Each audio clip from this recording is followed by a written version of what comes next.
Leon wants Ilya. Ilya wants Islam. Islam wants Leon. Leon wants DDP. DDP wants Poatan. And Poatan wants Tom Aspinall. And Alexandre Pantoja is just out there asking for Makayev and Usyk because he's ready to defend his belt. Yeah, fuck everybody, man. Daddy issues with Alexandre Pantoja standing up and wanting to defend his belt against anybody. I like it. I don't want to see these divisions be fucking held up because somebody wants to jump up and jump down and jump up and jump down and get up and get down. So this actually was on the docket today. The way I had it labeled is Dana White shuts down champ status for Sean O'Malley and Ilya Topuria. This is the great John Morgan. I call him the great because to me, he is the best MMA media guy ever. That's not a shot at anyone else. I've met John. I think so highly of John Morgan. That's all I that feel like that's pretty unified, respected. Like if you notice, like at every press conference, John Morgan gets the first question. So I feel like that's. I agree, and I feel like a lot of people would agree with that sentiment, Joe. Yeah, like he's the hardest working dude out there, man. I've been out there. So John Morgan asked Dana White about it. You can find this on YouTube, all over Twitter, guys. I'm trying to make sure we credit everything. We're live in a couple places, and I know I keep saying soon, but we'll be live in several places. We're just trying to make sure we learn all these copyrights and everything. So this is John Morgan at the UFC 299 press conference. This particular clip was taken off of the MMA Junkie YouTube. So that is credit to who that is. These call outs of Ilya Topuria, I mean, is that something that you're even considering right now, or is it too soon to be talking about moving divisions? Oh, it's not Tuesday yet. On Tuesday, maybe we can talk about moving divisions. Yeah, I don't know about moving divisions. Yeah. You know how I feel about that. I mean, even Topuria was talking about not fighting anybody in the division after just winning the title. Yeah. That's crazy talk. So I feel like we're in the clear. I could be wrong. You know, Dana can change his mind. And we know he does change his mind. But I feel like we're probably in the clear. It also looks like Sean O'Malley is ready to fight Marab. It looks like he's ready to give Marab that shot. I'm kind of jumping around the list now because it'll lead around just the conversation's going. But Sean O'Malley posted that he wants to fight Marab at the Sphere at 306. So here that is. Isn't that the Mexican one? Yeah. Which is. They're not Mexican. I know, bro. So like, I know, bro. Like, I don't get it. So here's MMA. Why is everybody want to fucking fight on Mexican Day now? It's like that's MMA Orbit's post, but it's pretty common knowledge. You could have watched the Ariel show and got that info. So that's what Sean wants to do. So last week and the week before, I posted Nate Diaz that he had 306. I'll be here, and then Connor posted he wants to fight Nate at UFC 3. No, he wants to fight Mike at 303 and Nate at 306. So everybody, including myself, started thinking, hey, we might get Connor Nate 3. I don't think that's going to happen anymore, guys. So Dana White was asked about that, and I was pretty surprised that Dana White. Well, here's what Dana White had to say when he was asked. I'm not sure who asked this. It could be Jeremy Cruz or Brett Okamoto. Not that I confuse them. I just can't remember who asked all of these questions. You can go see the press conference and like 17 outlets on YouTube probably. So this is just all common stuff. But here's Nate. Here's Dana White on Conor McGregor and Nate Diaz at 306. Damn it. He wanted to fight Nate Diaz in the Sphere on Mexican Independence Day. Did either of those two interest you? I'm looking for Mexicans at the Sphere on Mexican Independence Day. Nate. Huh? Nate Diaz. Oh, okay. Yeah, no, I'm not doing that fight. Yeah. So if you hear at the end there, he actually says, yeah, no, I'm not doing that fight. I don't know if that means he's not doing it at the Sphere or if that means he's just not fucking doing it. But it also means that Nate's not a Mexican to him, Dana, which is He's fucking not a crazy. Mexican, dog. He's in California. He's not. He's American. Yeah, He's a fucking California He's guy. a fucking what do you call those people from California that live with all the fucking weeds at? I forgot what they call. Liberals. Yeah, there you go. Oh, I will say this: I've never heard Nate Diaz speak Spanish, so Yeah, that's fair. But I've never heard Nate Diaz speak English. But what I'm saying is Sean O'Malley will probably get what he wants. But Nate Diaz won't be Mexican enough to pull that off. So whatever. I still like Dana. I just think he gets bent sometimes. So you think O'Malley and what's his name? The Bearish, whatever his name is gonna fight on 306? I think Dana will give it to Sean if that's what Sean wants, if I'm being honest. Benoit Saint Denis. So I shared a tweet of someone who posted it, which was MMA Frenzy. They were the earliest tweet I could find. I don't know who posted it first, but that was the picture posted last week, saying that does BSD have staff? Well, he now says that he did have staff. So I don't know if he's making excuses. I don't know if he's telling the truth. But yeah, I mean, I guess there's that. All right, so UFC, and this one isn't lightly, and it came in late. Mark Coleman's house burnt down, and he is like in intensive care right now. It's really bad. His parents' house. It's his parents' house. He saved both his parents. Went back in for the dog, and ended up couldn't save the dog, but got out, and then he was taken by helicopter to the nearest hospital. He's on from smoke ventilation. yeah. So it was a residential property that they owned that they were staying at, and the dog, whose name was Hammer, woke him up to it, and he, like I said, he first initially ran out with his dad, came back in and got his mom. They said by the time he got his mom out of there, her hair was all burnt off, like she had no hair burnt left. That's how hot it was in that house. And then he ran back in to get that dog, like Rhino said, and then he fell down, or he went down due to the inhalation, and then yeah, he's in. From the way it sounds, he doesn't sound like he's going to make it. But prayers up to the Hammer, OG legend, and just I mean, the dude just a hero for sure. So For sure. I've met Mark 3 times, I think. Man, there's you can always. A lot of them guys are there because they're told to be there, or someone pushes them to be there.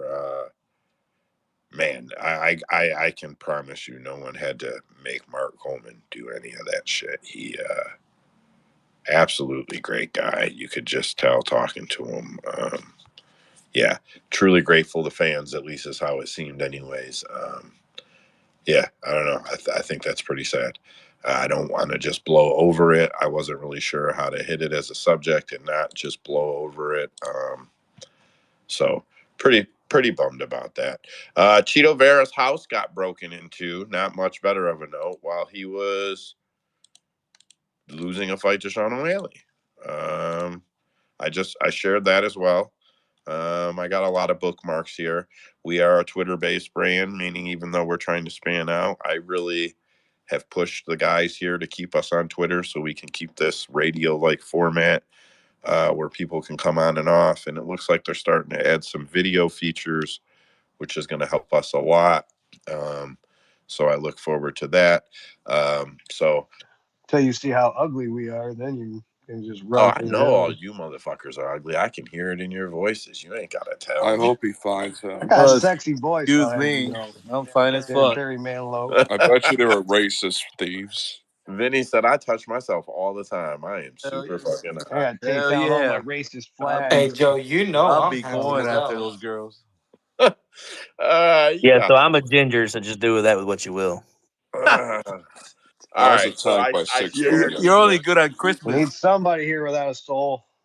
I muted all you fuckers. You're just gonna keep. No one knows what anybody's saying right now, guys. None of you did. None of you knew what anybody was saying.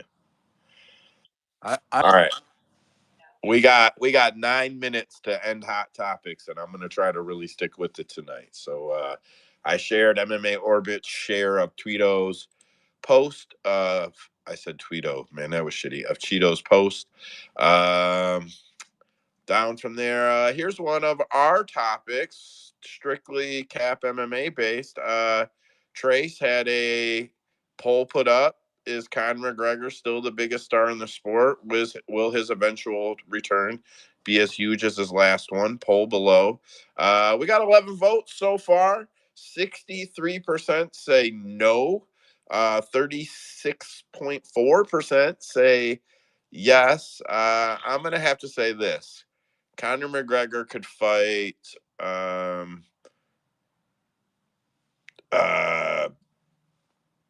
Brian The Battle. He could janitor, fight Brian the janitor at any place in America, and it would still sell more pay per as views many than anybody pay-per-views in as the anything that UFC. they can sell today. Yeah, Yes. 100%. Yep. I don't like that reality, but I'm not going to deny that that's what it is. Like it's just absolutely what it is. I did post that here. I also bookmarked that and posted that up. Let's get back over to the bookmarks here and we'll run them out that way so I can make sure I share everything I got to share. This is a silly one. Everybody might laugh, but Dana White switched out his slap cup or his monster bottle for his slap cup. That'll actually touch down a little bit in the pressure point a little bit. These dudes are stepping marketing up like, yeah, we are going to like slap whether we like it or not. It is going to be part of UFC events. Maybe not the actual event, but lead ups. It is going to be there. We do not have to like it. But it 100% is going to be there. I shared a post I made showing him with the Power Slap cup. I think it's hysterical. He was like, fuck that. Give me a cup that says Power Slap on it. And they were like, what kind of cup? He's like, a black Dixie cup. Like, I just, all right, whatever you say, boss. Like, that's one of them moments. Okay, boss. Whatever you say, boss. Joanna Jacek. We all say it wrong. Joanna Jed Rajacek. That was the best you've ever done. Just Joanna keep on going. Jędrzejczyk. Yeah, you say it wrong too. There's no fucking N in it. Every American puts an N in it. There's no N in it, bro. It's It our doesn't. fault. It doesn't exist. We can't say it without it, but it doesn't exist. She's making the Hall of Fame. She will join. She is class of 2024. I'm super happy for her. I think it's pretty kick ass. Yeah, that's yeah. I just think it's pretty kick-ass. Tough 32 coaches were announced. Alexa Grasso, Valentina Shevchenko, both coming off of injuries. Valentina hopes it is not on Mexican Independence Day. She is hoping for a little bit more of a even playing field this time. I think that means she thinks she got screwed by the judges on Mexican Independence Day last year, guys. Because she did get fucked by the judges on That fight Mexican should not have been a Independence draw. Day, Joe. Wasn't that no fucking 10-8? Thank you. Oh man, you guys can get mad as you want. It won't matter. It won't matter. What else do I got here? Joanna. So Vinius Oliveira and Umar Nurmagomedov are going at it pretty intensely. This guy isn't like anybody. Is Vinicius. Vinicius. So I just posted in the comments some DMs that got posted between them. They're talking about fighting in the street. Let's go. I don't think it goes anywhere in the UFC, but just Umar's going to be a guy we're seeing up at the top, and it doesn't. I don't know. I would say it doesn't seem like he has the composure of Khabib, but Khabib fucking lost it over some shit on a bus or something, right? At a press conference, jumped over a cage. So I guess I can't really say that shit. What else do I got here? I think that's pretty much it. I'll share one of Drake Riggs's tweets. No. One of my favorite things was the talk of how MVP could fight Ian Gary. I'd fucking love it. Yeah, that's coming. That'll be here later. Please, dear God. Like, want it for Christmas or some shit. Like, please. I do have that one on board for a little bit later here. And 9:27 Eastern Standard Time. I'm running my deal knockouts. Oh, so Dana White here. I got a couple of quick sound clips. These are all press conference sound clips or sound bites. I mean, you can see them anywhere. They were public to be taken. I got them off of MMA Junkie, just trying to credit that. Dana White has, so my MVP's walkout entrance, I didn't care for it, but he did do it better than Israel, even though Israel carried the urn. I don't know. I went back and watched Israel's. I was going to post them both and figured it wasn't worth the heat. He did do it better than Israel. I don't care for it. I don't care for the dancing shit that we've seen of late of some of these.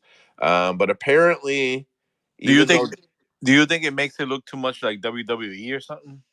Yeah, and I listen. I want them to get in the goddamn cage and fight. I don't want to listen to Bruce Buffer. So I sure the fuck don't want to see you dancing around and fucking making, I mean, whatever. Before we know it, motherfuckers will be having basketball hoops rolled out and shit so they can dunk it. Like, I'm not fucking interested. No. Fuck that. That ain't going anywhere. I almost only you think we're watching fucking slaps? I almost solely tune in for Bruce Buffer's introductions. That's fucked up, Joe. I fucking hate Bruce Buffer. I fucking hate him. I like the walkouts though when they do like something kind of cool. Not gonna lie. Michelle Pieta, yeah, but that shit burns energy, risk injury right before the fight. Like, it's just not needed. It's better than Wilder when he had his 40-pound helmet on. It's better than watching Gamrot putting us to sleep trying to wrestle for 15 minutes. Yeah. We had two interesting entrances with Michael Venom Page came out with like the cape and the Undertaker thing. He said that even the UFC kind of helped him out a bit, and then Michel Pereira got approval to do his dance routine when he walked out. So are we going to see more of this in the UFC? I know it's not something you've normally done in the past. No. So not a fan. No. And that is why I like Dana White. Credit Brett Akamoto. I know that's his voice on that credit, so make sure we shout him out. Yeah, everything else I have is either fight announcement, fight beef, or pressure point related as far as I can see. That is BSD, Vinius. Oh, Brendan Allen wants purple shorts. Doesn't matter. There's no conversation. He wants purple shorts. He's probably going to get them. I like that the shorts are supposed to represent the country. I know that a lot of guys are anti-uniform. I like the fucking uniforms. I hate that they don't. I hate that because Bellator started using the red corner, blue corner on the screen as the marker for the fighters. Now the UFC went back to short colors. Like, fuck off, bro. Just make it uniform. There's some shit should just be uniform. Those uniforms, you were supposed to be able to look at those uniforms, be able to tell if someone was a champion, be able to tell if someone was a contender, be able to tell what country they were from. You're supposed to be able to look at those shorts and know about a fighter. So I don't know. I'm a guy. I want to see him in the proper fucking uniform. I don't care about camo shorts or pink fucking shorts. All that shit can kiss my ass. Touching on the subject of the entrance and stuff, though, Joe, I am all for them doing it if it gets them in the zone. Like, if it doesn't affect their their performance, like they're out there, as long as they're out there expending stupid amounts of energy, like legit breakdancing and doing flips and doing stupid shit like that, or doing that ha ha ha shit that Ribeiro guy does, like that kind of shit. No, but like a little bit of stuff here, like little showmanship. There's nothing wrong with that. I mean, it helps build the fight, but I do get it for a time sink standpoint. It does suck, but I think we're very spoiled with how fast the pacing is in the UFC, and we see that very evidently in PFL now. Like, so a little bit of extra minutes here that we lose from that in the long run, it's still way better than the alternatives. Well, I mean, I guess, yeah, if we got to compare him to the fucking PFL, for Christ's sake. Wow. Joe, I am honestly shocked you're not a baseball fan, because your personality 100% fits baseball, to a T. So my wife, I tell you guys, she loves football. It's football and baseball.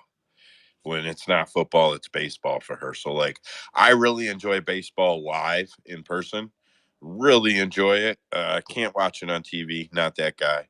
But we get to a couple games a year. So you just like getting fucked up. Yeah, that's why I like baseball. I like to drink. No, I'm a weed smoker. I don't drink very much at all. So yeah, me too. But you know what? When you go out and watch the baseball game, you gotta have a beer. I mean, that fucking yeah, but I mean a beer don't. Not for $13. I don't. You're that's goddamn true. right. So I got a parking It's lot actually game. supposed we're to go running plus 20. over. We're running over now. 30 minutes isn't a lot. I'll try to dial these down a little slower or a little lower, but I want to get Dial it up to 45. Trace and Usman, because those are guys I know that are fucking watching it. What do you guys think of Tough 32? It is men's featherweights and middleweights. I think it's weird that two women are being brought in to coach men. Not that they can't, not in a sexist idea, but they can't physically maneuver them in the role and stuff. There are some disadvantages to physical training. I don't know, but I'm pretty excited about it. Trace, go ahead. I don't remember if it was Rousey Tate or Jacek Gadelia, but we've seen it before with the women coaching men.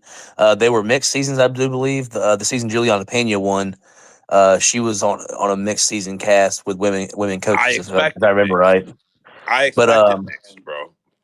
Who are the coaches? But this is the first I've heard of it. Yeah, Joe, if you got any more information, I haven't actually heard anything about it yet. Oh, so it's Grasso and Shevchenko. Yeah, Grasso and Shevchenko were named as the coaches. They will fight as at the conclusion of it all. Yeah, and Valentina is hoping that they do not fight at 306. She wants better.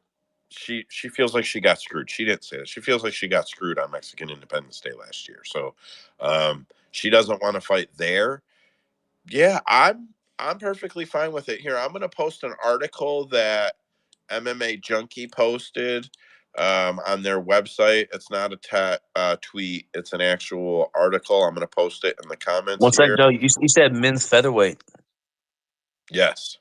At least it's gonna be a banger, like a fast, action-packed season, because those little fuckers get after it. Featherweight and welterweight. So We do need some. good knockouts. Yeah, it'd be pretty solid. Yeah. I thought you said it was featherweight and middleweight. Oh, I'm sorry. Did I just say welterweight? I'm looking right at it too. Fucking featherweight and middleweight. So there should be some knockouts too. Middleweight needs a new life for Yeah, both of those divisions can have a big new name in it. So I'm glad that it's featherweight and middleweight for sure. And then I don't really take much into account of women coaching men, because you're right about them not being able to maneuver men. But I mean, they already come in with their skills and how to fight. It's just catching on to little things that'll make their specific styles better. Also, who are the coaches that the women have around them is the most important thing. That's going to be the biggest thing. They're going to be the faces, but it's mostly the coaching staff behind them.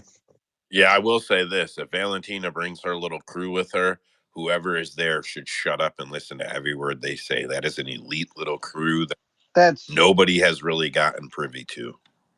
Yeah, but Joe, that's also the Ultimate Fighter. In all reality, it's not who the fucking coaches they select. It's the coaching crew that they bring is where it really helps a lot That's of what I these just Ultimate said, Fighter fucker. If she smart. brings her crew, they should pay attention. Yeah, but it always, I'm saying all 32 seasons have been like about the crew.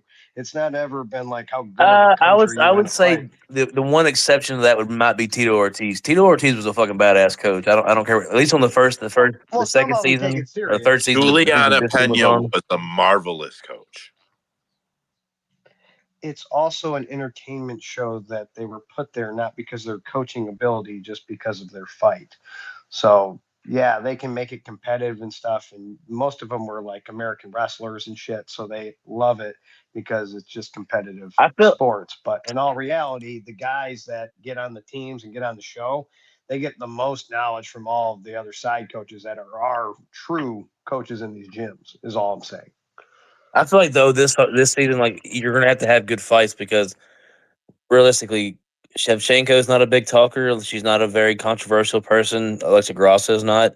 Like this is gonna be a hard sell point season as far as coach rivalry goes. So you're gonna need some good fights to back it up. I can agree with that. And I'm running over into the breakdown time. Andrew, go ahead. Do you guys want to hear a joke? What's it going to be? The The Ultimate Ultimate Fighter. Fighter in 2024. Do you want to hear another joke? You Two guys want to hear a fighters as coaches casual? that were Here just he fucking is. hugging 2 days ago. Here's a casual. I would love to watch them hug Hey, Joe, I do for have a just question for you hours. on this, though, because I wanted to know if it's true or not, because it would actually make sense. You know how, like, with the ESPN contracts, they have to do so many cards and shit like that? Is the Ultimate Fighter a part of that contract because they have to put on so many production hours per year? Because So I clearly, believe like, it's shown that the Ultimate Fighter clearly isn't about putting talent out anymore because it's been it's very sold evident separate. lately. What? I believe it's sold separately. Okay. Like so I'm pretty confident that all of the things like the Ultimate Fighter and Dana White's Contender Series and all that shit, like they probably are getting money for it, but it's not, I'm sure they're not contractually obligated to do them. I'm just trying to But find a reason as to why it's still going. because Andrew, really, people watch it. Like guys like you I've who are like, watched every I'm too season, bro. cool to watch that. I've Like, watched every season since I was 11 years old, Andrew.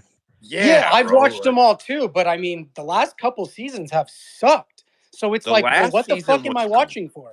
bro. The last I've been season was watching this great. since I was 10, Bro. and I haven't watched. I've probably watched 5. The last season was great. All the fights were good. We I only think maybe like interviewed 2 of the 5, finalists, you and then I missed the jackass. rest. Yeah, We like only it interviewed was 2 of the finalists. the fucking. There was a fight mid-season that really is like in a lot of big outlets. Fight of the year, fucking talks like The night fight. The night fight. I still haven't yeah, watched the it. Hollabog fucking night fight, like that shit was Yeah, crazy. So I hear it's amazing. it is. It's one of my favorite fights of all times. It is on my fucking top 5 list. Joe, let me ask you a question. Yeah. Over the last 3 years, if you took every single fighter from the Ultimate Fighter in the last 3 seasons and just got rid of them, but didn't tell anybody, or let's say you did find out, would you lose any sleep? Any There's no, like, that's what I'm getting at. but Like, yeah, in but wait, terms of the bro. importance. But so what? It doesn't have the importance because the UFC's roster isn't fucking tiny anymore. You're comparing it to like the first 10 seasons when the UFC needed every single fighter on that fucking card, on that show to join the UFC afterwards and keep fighting. The UFC doesn't need that now. They don't sign all these guys no more. You They also don't got to think give about it like this, though. contracts. Like, there's so many other ways of seeing fighters now. It's so hard to find rare talent like you used to in the old days now. Like back then, that was their only shot. There wasn't really other ways to get eyes on them. So yeah, it's hard to find like real talent to come out of that tough house that hasn't already been scouted already. So But that's my point. it's a So different they're finding a landscape. lot of good talent in the Contender Series, and they already It's know they're just getting talent there. it's a reality show, man. It's a reality show. I mean, it's not scripted, but I would say it is definitely they definitely give them hints of ways to entertain the camera and entertain the public. I would say it's more of a show to draw eyes and maybe find a new star. And But they yeah, do send guys from one show to the other. When a guy has a bad showing on Tough, they'll give him a Dana White Contender Series fight. When a I guy would has a love bad to see the rankings over the years to see how much they've gone down. Yeah, well, and here's the other thing you need to think about too, Andrew. So, do you know how many fighters are on the UFC roster? What is it, like 500 or 600, something like that? Between 500 and 600. So Yeah. the Contender Series is looking for the biggest, hottest talent there is, right? Yep. Yes. All right. So you need the other 550 fucking fighters on the roster. Where are you going to get them? The Ultimate Fighter. And Oh, how so are you you're going to saying make this is those like a guys good have? way to like get people known, so that way when we watch them on the prelims every year, we're We know who excited they to are. Yeah. it's also a pressure Yeah. cooker for talent, though. You're putting these guys in a situation where they're getting the best Right. talent they've ever had for 6 weeks, and you're finding out people that can rise to the occasion. It really is a very good developmental program. Yeah, but it is. Business wise, it has to just be making money, or they would not be running it anymore, guys. Usman. It's just getting views, it's getting But watched. God, That's the reason I'm why it's been telling you, going. it is also about because who's going to Well, know? yeah, but that's a little bit. Who's going to All right, know who these guys are if there's not a show with them on it? all right, Joe. Let's pass it off to Usman. Usman's had his hand up for a while. And we got to kill this subject. We've already Yeah, like we 12 do. minutes over. Usman, what Yeah, do you we got do. on the subject, bro? Yeah, no, real quick. I hate the fucking conversation because we act like there's not also a bunch of shitbirds getting signed from Dana White Contender Series fight. It's like it gives a name and eyes on both sides of the fires. I was gonna say exactly what Trey said. Like, if you have somebody that does win tough, I mean, I know it's been harder recently, but you know they can make weight multiple times. You know that they can deal with a bunch of other extra bullshit. Like, back then, it did give us big stars, but like I said, it's not like we don't get a bunch of shitbirds off of Dana White Contender Series. And then on top of that, like, not everybody who fucking wins also gets signed from Tough. And I think that also just gives us a firm personality to like and root for. There's a reason why I root for tough fighters. It's not because I watched the show and I've watched the show since I was a kid. It's because I've gotten to know these fighters on another personal level. We all love the fucking goofball shithead that would scream about fucking alpacas because he shaved them and got cut after 2 fights. You know what I mean? What was it, Gunter or something? Like, we know these idiots, and it gives John us another Gunter. reason to like fucking fighter number 536. Bro, where's the Yeah. world's smallest violin when you need one, man? Oh, you cut it out, Andrew. That's John You are Gunter. the one John whining, Gunter. I love that motherfucker. dude. You can just not tune in 30 seconds on this, and I'm giving Trace the card. You broke up right there, buddy. Yeah, John Gunter, man, the alpaca trimmer, man. That's a I funny reference, Usman. I broke Yeah, up. you broke up, Joe. What just, Vinny, you got 30 no, I seconds. was just gonna ask about Ryan Garcia. That's all. About his fucking crazy. Oh man, I skipped him Whoa. this week. There's too much, What do you and mean? This is Whoa. fucking like a soap opera. You gotta. You brought up a 30-minute conversation, Vinny, and yeah, we gave you 30 seconds. bring it up as the closing topic, Oh my Vinny. god, are Trace, you start the serious? fight Come card. on, man. That's fucking hilarious. All right. UFC Fight Night 228, I believe. Tybura versus Yeah, Tuivasa. thank you. UFC Vegas 88, I believe. Also, Andrew, you got to tell the tape, brother. Yep, and I have a feeling we'll probably breeze through a lot of this card. Yeah, that's why I Fucking wasn't hope too. so. I wasn't too worried about us going over a little bit because I feel like a lot of these are gonna be pretty quick takes. Gary, if you are listening, if you can go ahead and get up on the mic, request the mic, we'll get you up on here and we'll start breaking these fights down whenever you're ready to go. I'll start without you if I have to, but yeah, All yeah, right, loud and clear, so buddy. I'll be honest, man. My book, I don't know what the fuck is wrong with my book, but I can't get any lines. So I have no bets yet. I honestly haven't looked at a lot of tape, but I will be glad to chime in when I can, and I will be glad to give you guys the tail of the tape. So Sounds good. we are starting off in the bantamweight division. We have Chara Lampos Gregorio taking on Chad on Helliger. Gregorio is 8-3. Tuan Helliger is 12-7. Gregorio is 1 inch taller, 5'7" to 5'6". He also has a 3-inch reach advantage over Anheliger. They both fight orthodox. Let's see. Gregorio's coming off of a win, and Anheliger is coming off of a 2 losses straight. So let's see what we got. Who wants to kick this off? I can jump into it. I don't have a huge or strong take on this fight. Gregorio, another guy coming off the contender series, look good in contender series, but not the strongest strength of schedule outside of that fight. Questionable wins as well. Going life and death with guys that are 2-3. Not somebody I wanted to really put a lot of money on. I feel like even though Enheliger is a Canadian, we do believe in the Canadian fate around here. I think he's pretty talented. He's had some good wins. He's knocked out Brady Heastain on the regional scene. I feel like he's just a more complete, well-rounded fighter of the two, and just has fought the better level of competition. So yeah, I'm making a dog shot on this fight. I do have him in a couple like a 2 or 3 leg dog parlay that I like for this card. There's a few dogs I will be giving out on this card that I do like for sure throughout it. But yeah, give me Anheliger. Anheliger late stoppage, round 3 or decision. Give me that. Anheliger round 3 or decision on FanDuel. I'll probably take that prop. Yeah, Gary, what you got on this fight, buddy?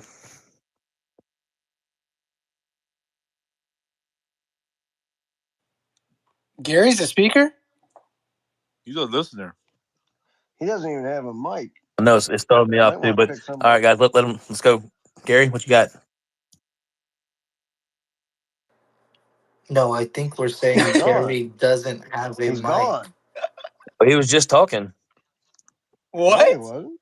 He's not talking. You were talking. I was just. No one I else could talked. literally just. I could hear him. Oh, he's having problems, and that's why he just jumped back in. All right, Gary. Usman, say Apparently, only something. I could hear Fill you, up some Gary. space while we're waiting for Gary. Yeah. Just have Usman All talk. right, Uzman, what do you got on this fight? Just shows him as a listener.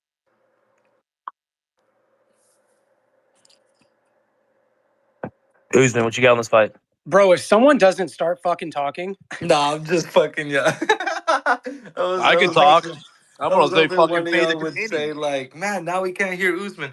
Yeah, I'm gonna make it real simple. Over 1.5. Chad and Helliger, all of his fights in the UFC have gone to the third round. I think it's kind of I know it's -200, but I think that'll be a good parlay piece. For them to be giving us 1.5 is pretty damn good, especially against somebody on making their debut.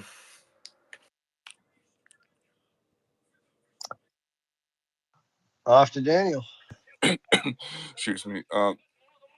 Simply Gregorio 4-fight win streak over the Canadians 2-fight losing streak. I got Gregorio round 1 KO. Did you unmute your mic and cough in my ear? That's cold, Daniel. I didn't cough in your ear. I would never do that. You're good, buddy. You're Off in good. everybody's ear. Gary, Jesus Gary, Christ. are you there? Can you speak? All right, I don't know what's going on with him. he's having connection issues. It says connecting, but it won't load. All right, well, if nobody else has a take on this fight, I guess we'll jump on to the next one until Gary can get this shit figured out. Gary, maybe Gary, close your close app the out app. and then Close the app. rejoin. Yeah. All right, Vinny, what do you got on this fight?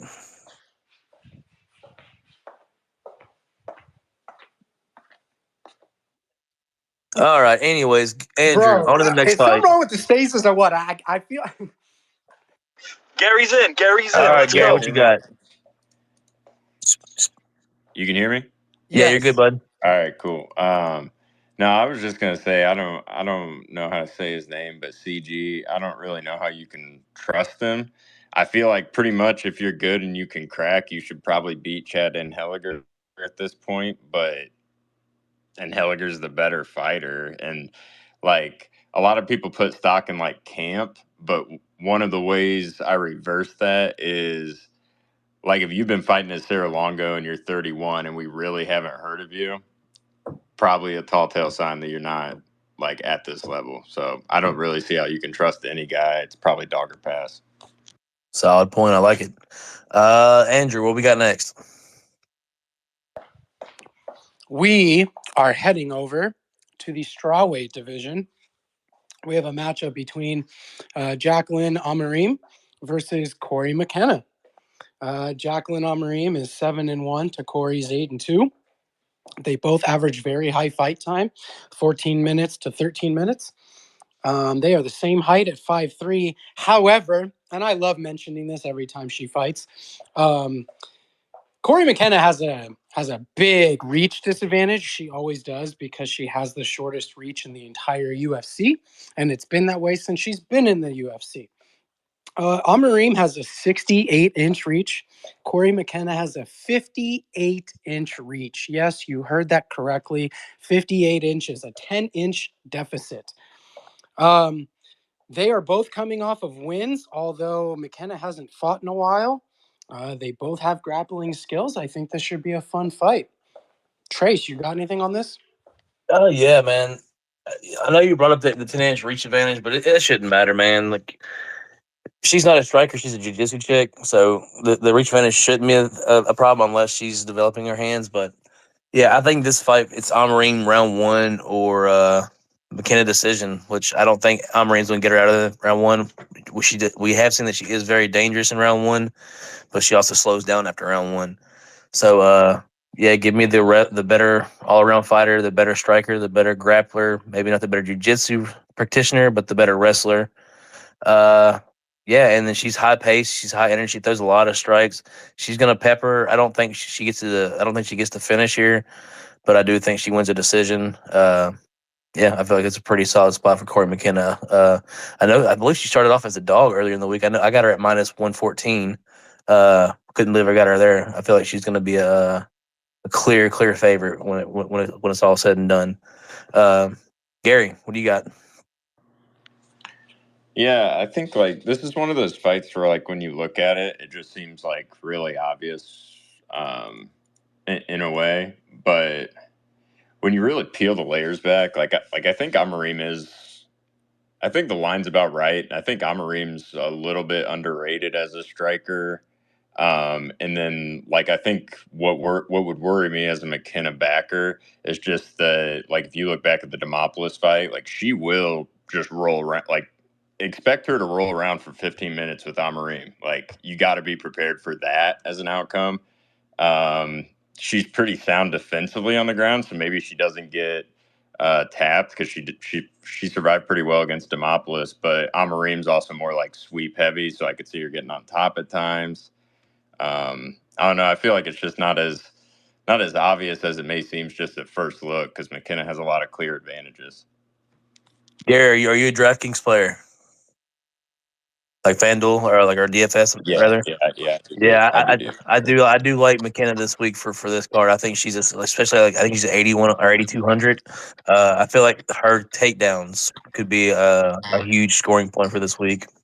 But and the reversals, like you said, with the sweeps and reversals, potential for high scoring points in that fight on either side if you get the winner right. Yeah, because I could see Amarim just accepting the takedown. To be honest, knowing that 100%. she could possibly sweep.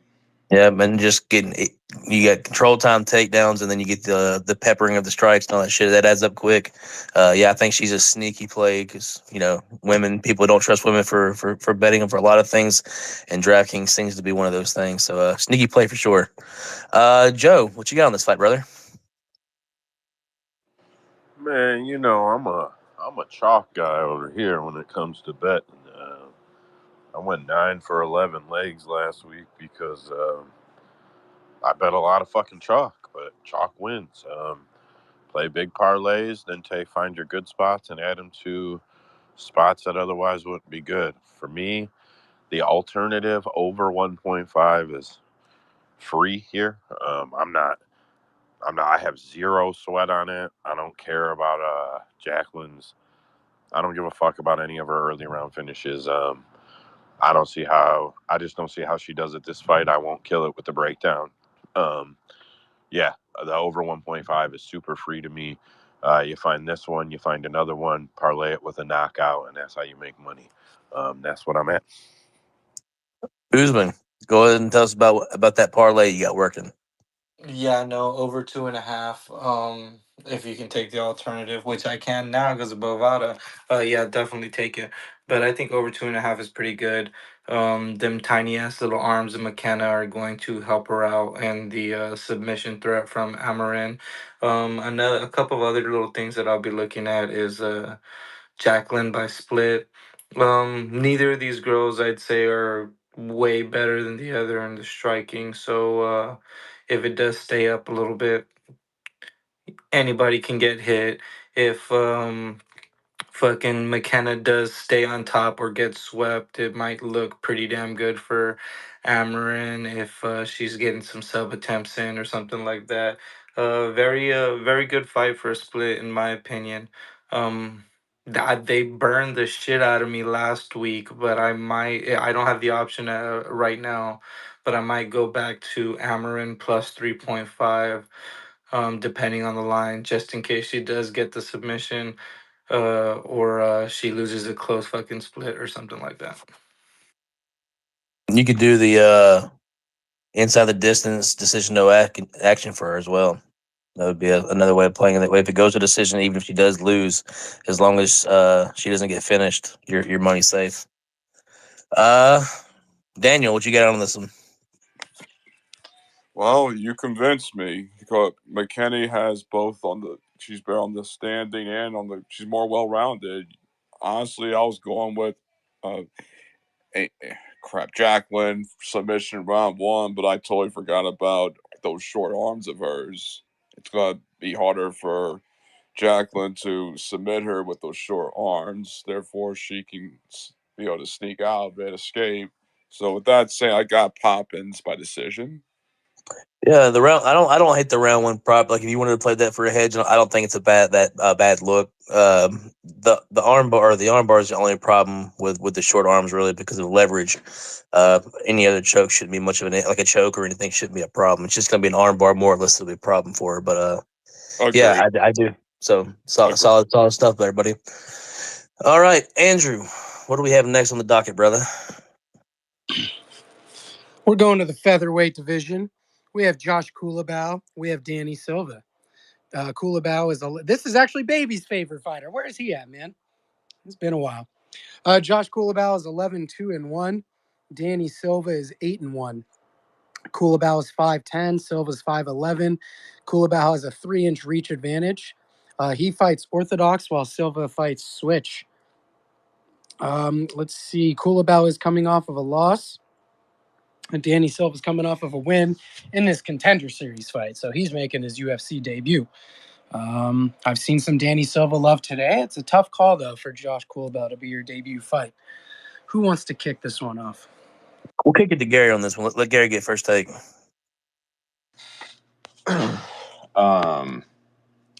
The line on this one is what made me take tape on it first because I think it's like a tricky line where it's going to make a lot of people think they're getting a discount on Josh Kulabau, right? Josh Kulabau is someone that has looked good against some people that are pretty highly rated in the MMA Twitter. He's got pretty tight boxing. Can't take that away from him at all. And he typically stays on his feet, I would say, pretty well. Pretty good defensive grappler. So there's a lot to like. And so I think you initially see this line. It's like debutant versus a guy who's kind of proven that he'll beat lower level guys. So it seems like, oh, I'm getting him for minus 180. But I dove into it, and I think Danny Silva, if you watch the Choi versus Kulabau fight, I think Danny Silva can do everything that Choi did, except for he throws more volume, he throws harder, he's more durable, and he's more defensive responsible. And I think that the leg kicks are going to play a big factor. I think he's going to chew Kulabau's leg up big time. Yeah, I actually like the over in this fight. I think these guys are both tough. I think, we know Kulabau's tough. He has been finished a few times, but mostly durable for the most part. It's going to take a strong power puncher to get him out of there, or somebody just to outclass him more or less. And I don't think this guy's going to do that. I think it'll be a nicely contested fight. But yeah, I'm taking overs in this fight. As far as DraftKings, I thought I would be hard on Kulabau for the for the value, for Gary, like Gary was saying, but not a very well. Not a very good score for DraftKings, so kind of steering clear of DraftKings. Probably steer clear of this fight altogether. But yeah, I think it's another solid over for the parlay there, Usman. Daniel, what you got? I'm going with Team America, Danny Silva, third round TKO. America, fuck yeah. Hell yeah, Usman. Yeah, no, I couldn't have said it better myself. Not the America fuck yeah thing. Over 1.5. I might even be looking at a 3-leg parlay over 1.5 for this first 3 fights. Um, we know Kulabell's tough. Haven't seen much of Danny Silva, but except for his Dana White Contender Series fight. The Melsick Bagdasarian fight slip into a rear naked choke that was supposed to go over. Yeah, over. All right, short and simple. Let's go with it, Andrew. What you got next? Or rather, Joe, what you got? I just want to back Daniel and say Team America. Fucking Usman can't say it better. Not the Team America part. Piss off. I'm not trying to say nothing, but he is a little Mexican. Andrew, what's next? Wow. Nah, bro, he's jacked. Have you Is seen that his because picture? Mexicans are short? Is that why you said that? I'm just playing, man. Nah, he's jacked. I've seen his pictures. He's huge. What are you talking about? He's like 5'2". Yeah, he's at least 5'3". Come on, Andrew, be generous. And a half. Give him a half. Too. We're going to the lightweight division, gentlemen. We have the old wily vet, Tiago Moises, I'm a taking on the hard UFC. 5'10", you bitches.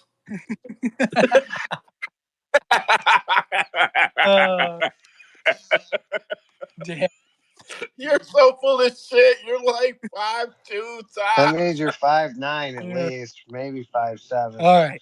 So Tiago Moises, Mitch Ramirez. Mitch Ramirez is making his UFC debut as he lost his Contender Series debut to Praties, who just knocked out Trevin Giles. Tiago Moises is 17-7. Mitch Ramirez is 8-1. Mitch Ramirez has a 2-inch reach advantage, 5'11" to 5'9". He also has a 1-inch reach advantage. They are both fighting orthodox. Tiago Moises is coming off of a loss to Benoit Saint Denis. I believe that was a while ago, about 6 months ago. So he's back. He's taking on Mitch Ramirez. What do you guys got? Yeah, I thought coming into this fight I would love the Thiago Moises side. I just have a hard time trusting him. He's lost a good talent. Like he's not the people he loses to are good fighters. Like they've proven to be good talent in the division. But I don't know, just like I can't trust him to get somebody down and get the submission. I think that's his route here. If he's going to win this fight, it's going to be through the wrestling and the submissions, which is obviously his thing. I do think he could get the submission late in the later rounds, but I wouldn't be surprised if Mitch Ramirez walks him down and just tries to fucking cook him, man. If he's able to keep him on the feet and strike with him, he has a very good chance of knocking this man out. Uh, I'm steering clear of this fight from a betting standpoint. It would be dog or pass for me, I think, on this fight, but not feeling too hot on that take. Joe, what you got on this fight?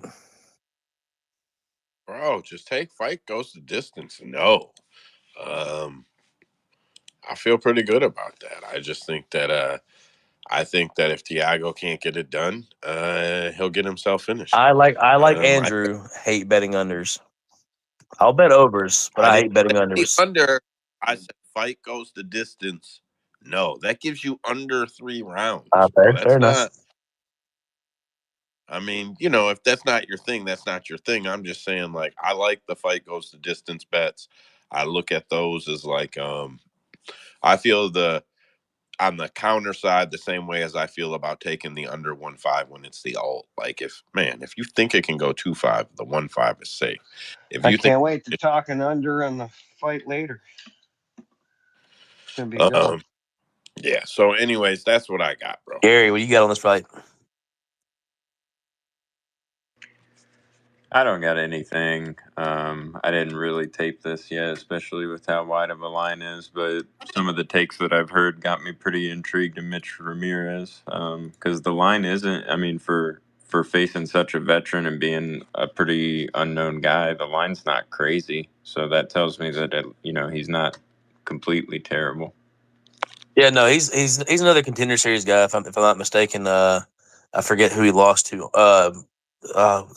Starts with a P. If I'm not mistaken, he's in the UFC. I can't think of his name right now, but yeah, Carlos Parates. yeah, Prates or Prates, whatever it is. Yeah, yeah. I mean, he's definitely got the talent there. If he can keep it standing, he's got to knock. I mean, he's got a striker's chance for sure. The power's definitely there, but would be a hell of a UFC welcoming if he got the Thiago Moises finish here. Better. Good to see you in here, brother. What you got on this fight? Man, Thiago Moises I would have put down a serious parlay with Moises and Davis if the line opened earlier. I like to get my bets in on Monday, so I had to settle for Koulibaly and Davis, but Moises is winning this fight. I think by submission, but he can also knock him out too. Just Moises is better everywhere. Mitch Ramirez isn't that bad, but he's just not on Moises' level. So just especially at the price right now, I'm surprised he's not at 600. I think he's gonna probably close that. But yeah, it's all Moises. Yeah, but Moises he does make bad decisions. So that's one of the biggest things with me. Like especially as a bloated favorite. Yeah, I can't bet Moises. Usman. Right.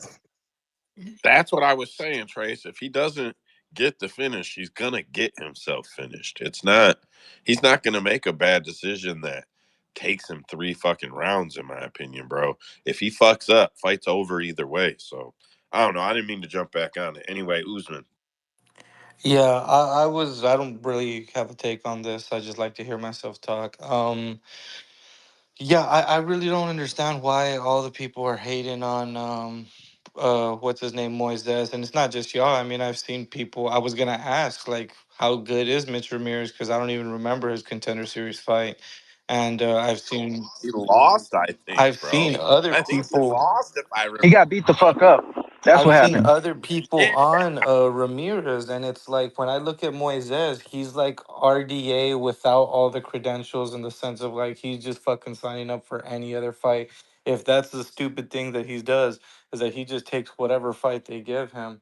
When I look at him, we're gonna be talking about this fighter later on in the night. He's giving me lightweight Gerald Meerschaert vibes, where yeah, fucking throw Moises against BSD, against Islam, against fucking anybody that they need to push. Right now, it's time for him to get a quick win, and we'll throw him to another dog in the next couple of fights. The bottom 550, baby. The bottom 550. If I had to say a prop, I would say probably a round 2 submission for Moises. But I do think the kid's a little bit more live than people are giving him a shot for. I don't think Thiago Moises is of that line. But Daniel. You said so yourself. I trust Moises. Submission round 2. Vinny. Yeah, I don't know what you guys see in Mitch Ramirez, but I don't think he's at UFC caliber. I don't think he'll be that good. I mean, the line's what it is. Plus 435 is for a reason. I got Thiago on this one all the way. I see nothing in him. All right, that closes that one out. Andrew, what's up next? I'll tell you what's next, man. We have the fucking fight of the night next. That's what we got next. We have the most anticipated fight of the entire card. We're going to the flyweight division. We've got Jafel Filio taking on the Jamaican sensation himself, O'Day Osborne. Let's fucking go. Jafel is 15-3. O'Day is 12-6 with a no contest. They are both 5'7".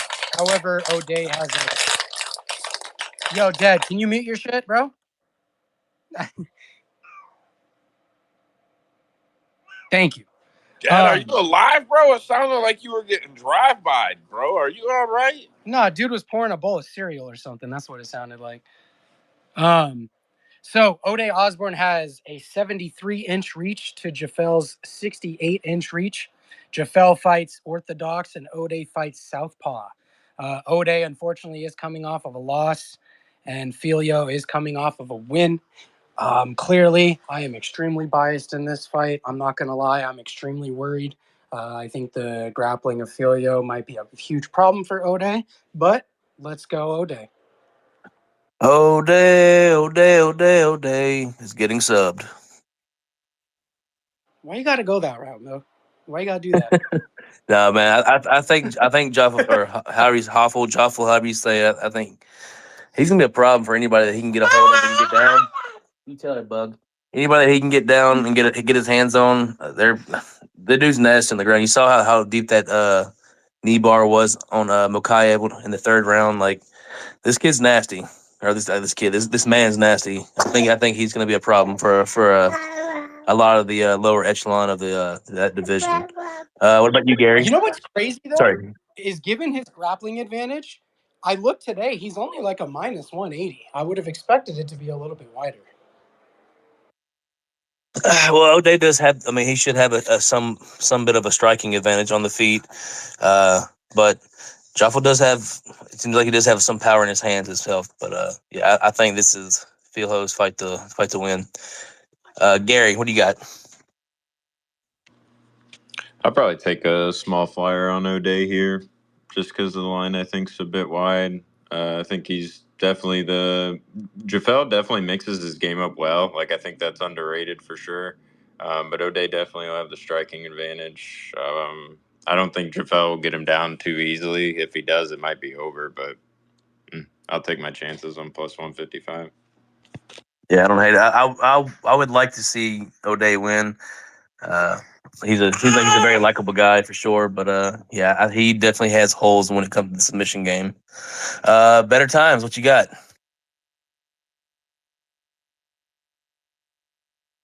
My bad. Okay. So yeah, I'm on Fialho too. Fialho is the reason I didn't bet Makayev because I knew how dangerous his jiu-jitsu is and his striking too. Like, let's not forget that dude has some really clean striking, and he can also dig deep if he gets caught. We saw that in, I believe it was his last fight where he got tagged up pretty good, and he had to dig deep and get back at it. The only reason I cannot bet Fialho this week is because that first round of O'Day, he is going to be at a striking disadvantage against O'Day in the first round, and if he can't get past that, then it's going to be bad. He can get knocked out pretty easily, but after that, I think the cardio of O'Day is going to fail him once the grappling starts. But it's that first round. I can't get over that first round, so I'm staying off this fight. Solid take, man. Yes, that's good stuff. Daniel, what do you got? O'Day by decision. I think Filio, and he's not good at with his gas tank, and he's only been the distance once. Meanwhile, O'Day has won by knockout, submission, and decision. So I think more rounded is on his side. So at the end, I go with O'Day decision. Have I ever mentioned that I love you guys? I really do. Love you too. Yeah. All right, Andrew, quit being gay. Vinny, what you got? Yeah, I'm gonna take the other side, man. I'm taking Filio all the way. I think Filio's gonna grapple his ass all the way down. And I mean, the Brazilian Jiu-Jitsu, which is one of the best in the world, and I don't think O'Day is gonna be able to escape him. I mean, O'Day, like you guys said, is a he's a good striker, but as soon as you know Filio sees the striking going down, he's gonna just take him down. My take. All right, lover boy, what you got next for us? Was that me? Was that my Oh yeah, cue? sweet. You know, sweet Andrew. What you got? Usman, what you got? How are you gonna call me gay and then turn around and call me lover boy, bro? Can you tell everybody? Can you It tell was people you pretty love gay. people? It was pretty No, gay. no, he was calling me on because I put my hand up. I'm the lover boy. No, I was gonna ask a question. A Fialo bet is just Fialo by submission, right? Because does anybody see him winning by knockout or decision? No, Like He not definitely like not can. not He's now. got the cardio. like Better was saying. I mean, I can't get that first round out of my head from his last fight, despite that fucking knee bar in the third round. Um, but I don't know. I like I said, I haven't really looked into this one, but I assume O'Day overextends himself on a punch and then gets his back taken at some point. But that's all I was gonna ask. Submission, or do you think he can win any other way? I think he could win a decision if O'Day's submission defense held up. I think he wins rounds 2 and 3, but yeah, I think it's more likely he gets a submission. See, that's the problem though, because I actually thought when he faced Almabayev, I was like, yeah, he might get controlled. I was like, but I'm taking the over on this fight because he's got decent submission defense, and he got taken down with absolute ease, and then he got submitted with absolute ease, and I'm like, oh, I was like, especially this far into his career, I wasn't expecting that. All right, Andrew, what you got next?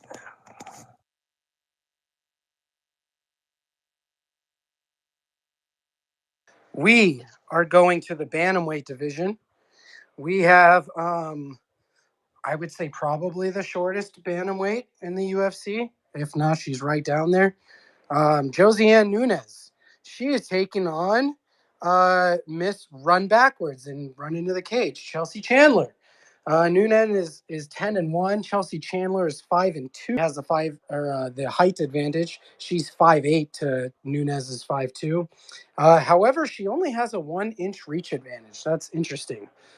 They both fight southpaw. Um, let's see. Nunes is coming off of a win, 2 wins, 3 wins actually, and Chelsea Chandler is coming off of her loss to Duma. So these two are going to get into the cage. What do we got for this one, fellas? Joe, you got your hand up quick. Go for it, brother. The free over. Uh,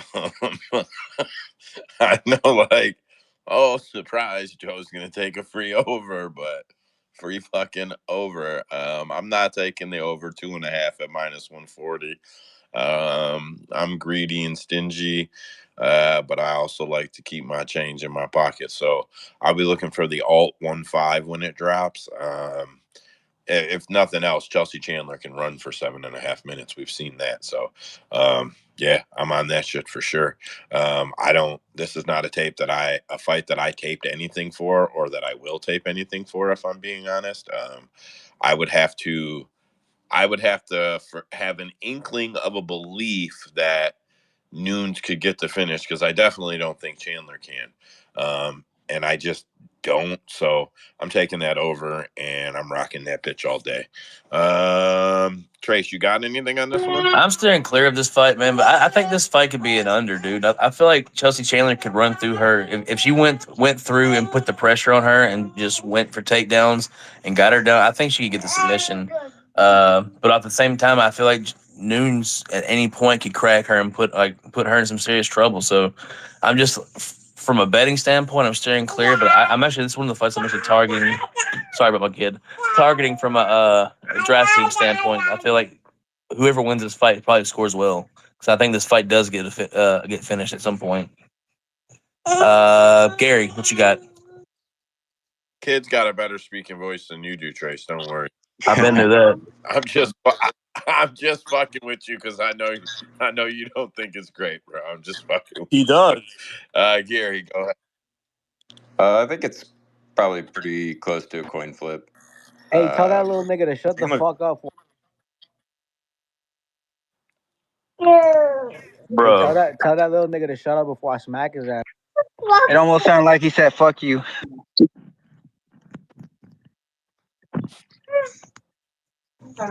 Yeah, that motherfucker talking about our kid. Get the motherfucker out of here. Who the fuck what was the that hell? talking shit? Yeah, what? What the fuck? Anyways, Who Gary, was that? just some random dude that popped in here talking shit. Gary, what you got? I just said it's probably pretty close to a coin flip. I think Chandler should be pretty physical here. So she should be able to cage push fairly well, but I don't have any interest in betting it.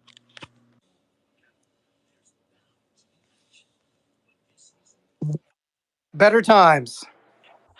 Yeah, this is a fight that I kind of went back and forth with because Chandler doesn't have the best striking defense and Nunes doesn't have the best takedown defense.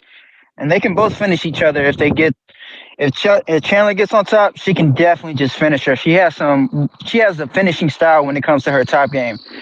Josiana Nunes can definitely, if she touches her up, then Chandler is going to feel that power and it's going to be a finish there too. I think the best bet is the under 2.5. That's 110, and the fight doesn't go the distance. It's minus 130. I don't see how this fight goes to the distance. Someone's game plan is gonna work, and it's gonna work quick.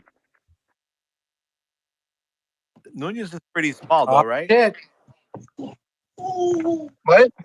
Nunez is pretty small girl.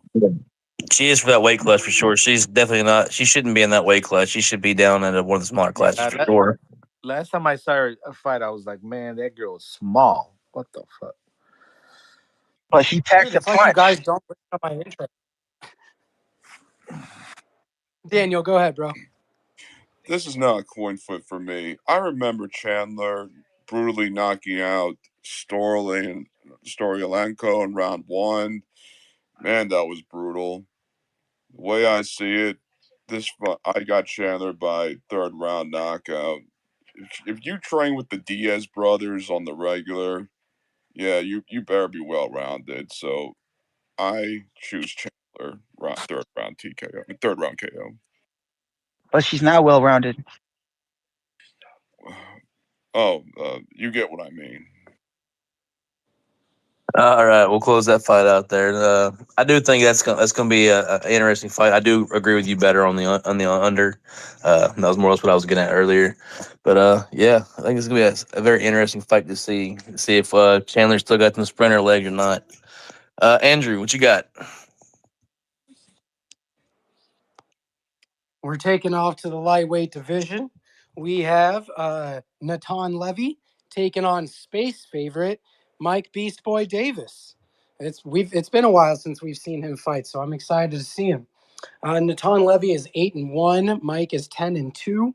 Natan Levy's 5'9" to Mike Davis is 6 feet. He's a pretty big lightweight. He has a 1-inch reach advantage, 72 to 71. Natan Levy fights Southpaw. Mike Davis fights Orthodox. You know I love that shit. Natan Levy is coming off of a 2-fight win streak, and Mike Davis is coming off of a 3-fight win streak.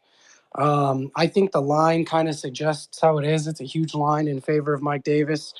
He tends to win most of his fights by decision. However, he does have a little bit of power, and I've noticed it in Levy. When Levy fights, he still hasn't really blocked it. He leaves his body open for body shots or leg kicks, and I swear before he gets cut, he's gonna get a body shot and he's gonna get knocked out. Mike Davis has some thick ass legs. He's got some nice body kicks. If he lands, he can definitely put him down. However, I think the probable thing would just be Mike Davis by decision. Joe, do you want to kick this off? Over 1.5. Super easy money. Probably the alt on the board. The global averages on, man, I didn't have this one right in front of me. So Davis is over 32 books. He's minus 323. And Levy is plus 245. Doesn't matter because over 1.5 is free. The over 2.5 is minus 200. So I assume I'm going to have to eat that shit at like minus fucking 450, minus 550. But as a parlay piece, I don't care. I really, really, with all my heart, just even if I miss it, I won't care because the strategy on that shit is, man, it's so probable. Trace. Yeah, I won't hammer this one too hard. I feel like we're all going to be pretty united on this side. I would think so. Maybe I'm wrong, but yeah, I put out a tweet earlier today. Mike Davis fight week, man. That's all you need to know. Put that dude in your parlay. He should be a lock. Levy's very hittable and easy to take down as well. So yeah, I feel like Mike Davis should be able to handle this man pretty well. Gary, what's your thoughts on this fight? Mike's gonna smoke style on him. That's about it. Short and sweet. I love it. Better. What you got? Yeah, I think it's pretty clear. Like Mike Davis is going to win. I don't think it's by decision though. I think Natan Levy's. We've seen his gas tank fade later, and Mike Davis can really push a pace. And with the power he has, I think he's going to finish him in round 2 or 3. And I think that's the prop to go with. Plus 500, and I think it is plus 750. DraftKings perspective, he is my favorite play up top. He's 9,200, I believe he is. And yeah, he scores points when he wins. If he goes the distance, he scores like 130 points. The man is a point machine when it comes to striking, takedowns, all that stuff. He's the complete package for DFS. Daniel, what you got on this fight? Absolutely not. Even though Levy has a third Dan black belt and what's called Ucheru karate black belt, and he has 3 black belts and three karates. But here's the thing: the last time a boxer fought a karate guy, the karate guy died. Referencing Ip Man. Not only that, Mike Davis has done pro boxing, which two of the 3 fights he has finished those people. Mike Davis, round 1 KO. Bold statement, and I hope so, man. I would love to see it for sure. It would be nice. I know we've interviewed him, had a few conversations. He's talked about how hard his fights have always been. War. Everyone's been a war for sure if you've watched them, and it would be nice to see him get a nice clean, quick win in there for once. Andrew, what we got next? Let's go to the middleweight division. A couple wily veterans, man. This is, I feel like this fight should be fairly easy to cap. GM3, Gerald Mearshart taking on Bam Bam Brian Barberina. Gerald is 35-17. Brian is 18-11. Gerald has a 1-inch reach advantage at 6'1". He has a 5-inch reach advantage, 77-72. Both of them fight southpaw. Both of them coming off of losses. Both of them coming off of 2 losses. This should be an interesting one. I feel like if it stays on the feet, Brian Barberina is going to hurt him. If it doesn't stay on the feet, Brian Barberina is going to get submitted. If anyone has anything different, please speak up. Go ahead, Gary. What you got on this fight? The only thing that could make this more of a meme fight is if Paul Craig was in one corner and Johnny Walker was in the other. It's going to be a shit show and fun as hell, so I'm excited for that. Am I crazy? Like I'm not betting this fight because for whatever reason my dumbass is wanting to bet Brian Barberena. He's a pressure fighter, man. He can walk walk Gerald down, and walk him down against the fence and beat him up in the clinch. But Mearshart is literally the much bigger fighter, the actual guy that should be in that weight class, and he might be the more powerful striker of the two, honestly.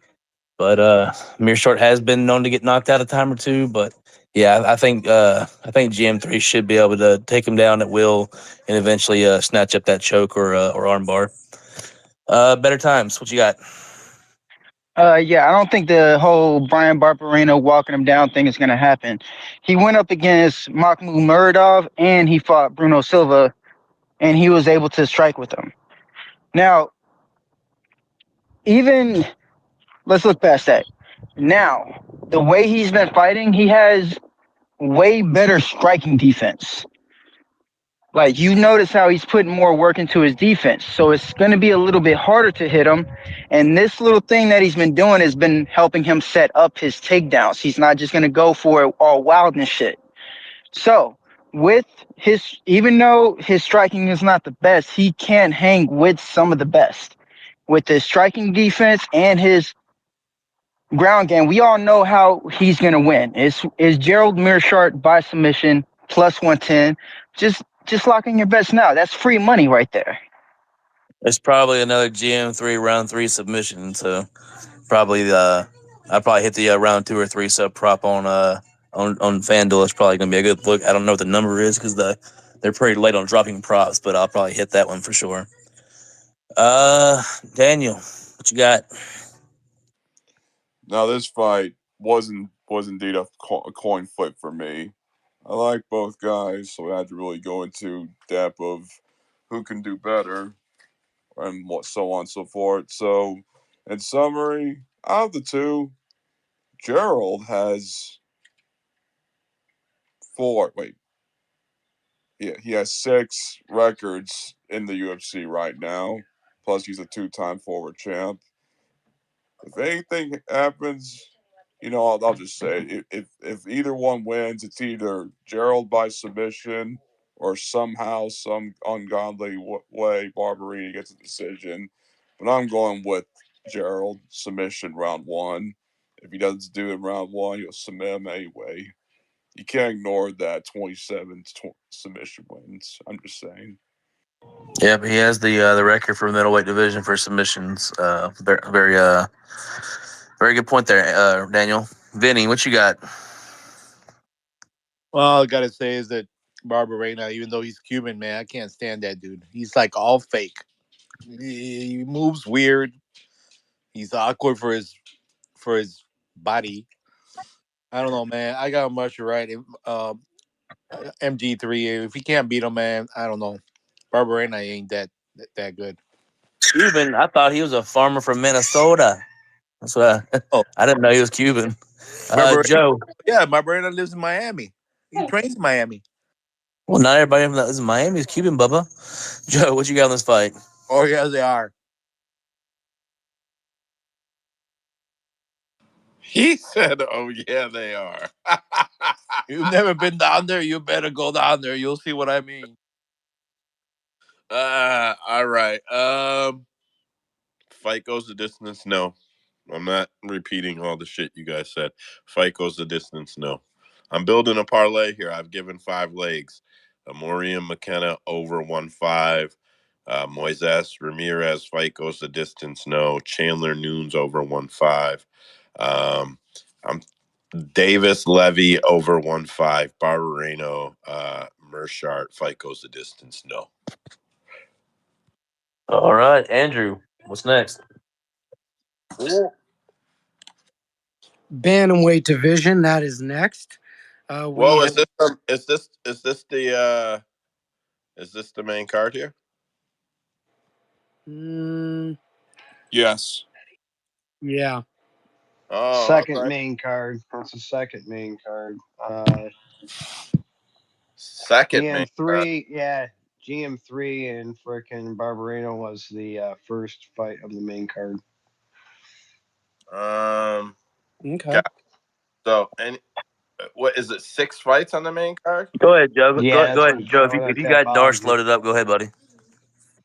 Yeah, well, I'm gonna anyway, but it didn't matter. I just didn't know there was 6 fights on the main card. I didn't either. The more you know. It's Darce again.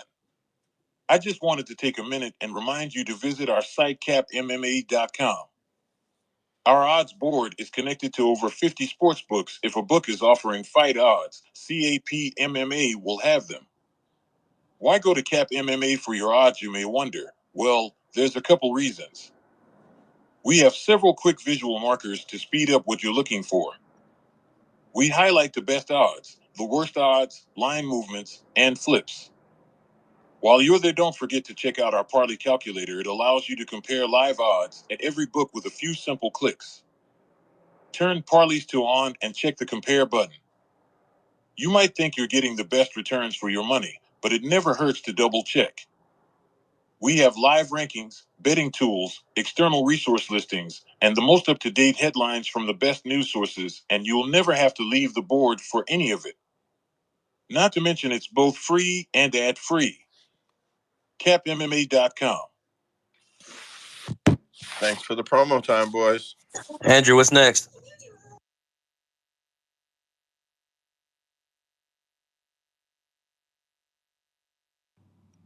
Andrew quit. Darce kicked his ass. Yeah, you did. No, I'm just kidding. Give me 1 second. All right, we're going to the bantamweight division. We have Pani Kianzad versus Macy Chiasson. Pani is 17-7. Macy is 9-3. Macy has the 4-inch height advantage, 5'11" to 5'7". Macy also has a 6-inch reach advantage, 72 to 66. Both of them are fighting orthodox, both of them coming off of losses, so someone's got to win. I imagine the over right now has got to be in the 300s, -3 something. I can only fucking imagine. What I will say, one thing I'm very worried about this fight is Macy Chiasson is notorious for not making weight. Her last fight was a catch weight at 140. Fight before that was at 145, and she couldn't even make that weight.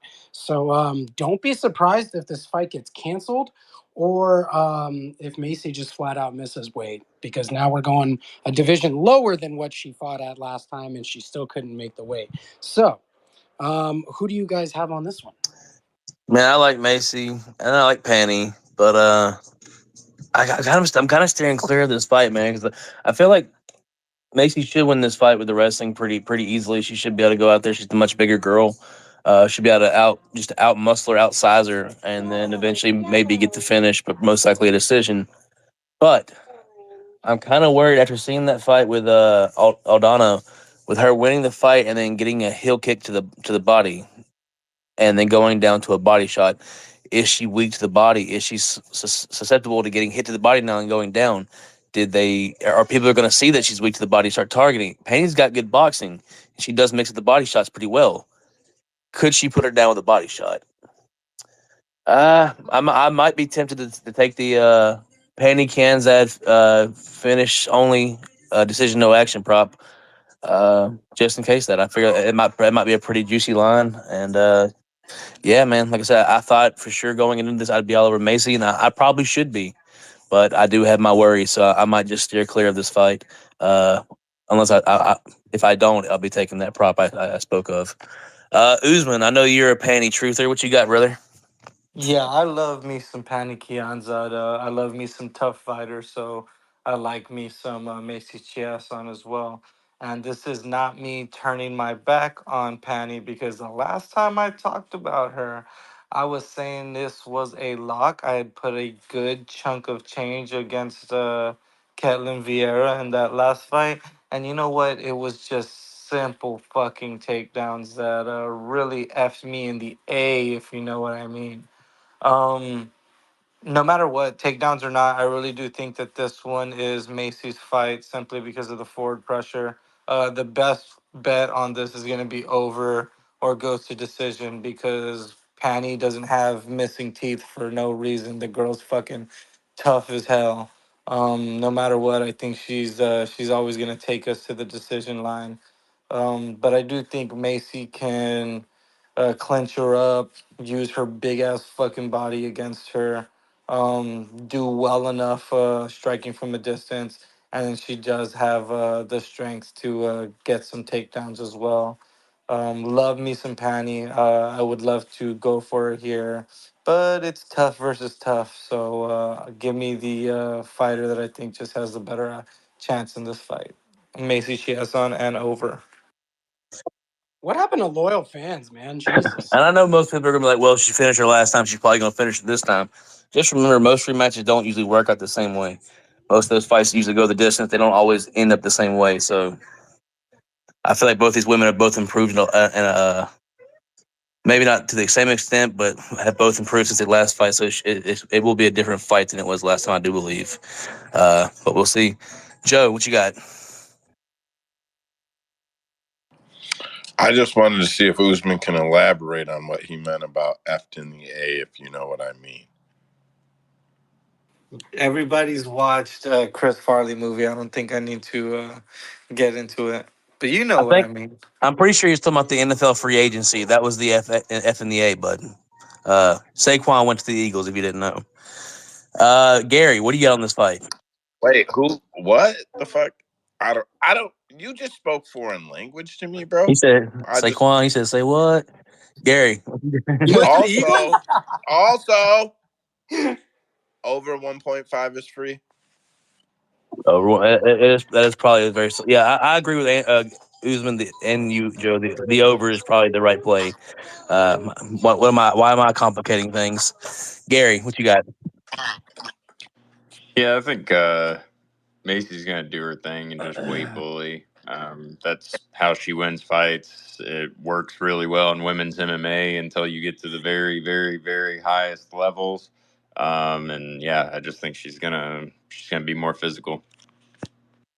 Do want to say, like, so I'm not running the bet as from a betting standpoint. From a DraftKings, Macy Chesson scores very well. If the takedowns are there, she will score very well, even if it goes to the decision. So I feel like she's just another solid option up top.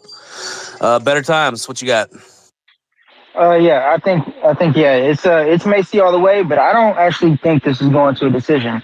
Panning, as good as proved as she is still going to be at a disadvantage against Macy on the ground. And when Macy uses that, even when she's desperate and things are not going good on the feet because she does not have great striking defense, she can, even at her most desperate, she will get the fight down, and she is at a complete advantage in that area. Macy is going to submit her again. I do not think this fight goes the distance. It's going to happen exactly the way the first fight played out.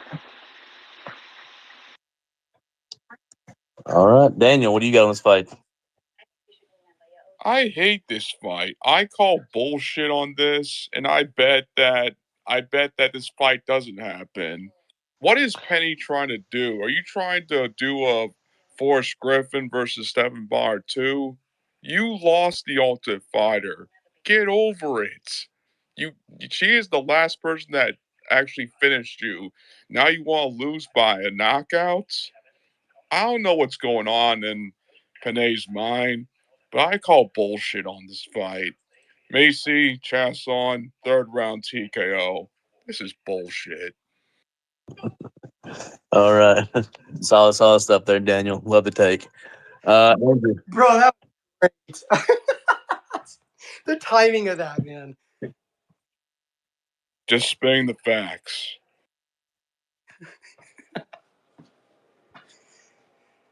What's next, Andrew? Next, we're going to the featherweight division. This fight has been talked about some today, actually. We got C-Rod, Christian Rodriguez, taking on Isaac Dogarian. Christian Rodriguez is 10-1. Dogarian is undefeated. He's 6-0 and 1-0 in the UFC. They are both 5'7", both 71-inch reach, both fighting orthodox, and both coming off of wins. Man, there's a lot of similarities between these two.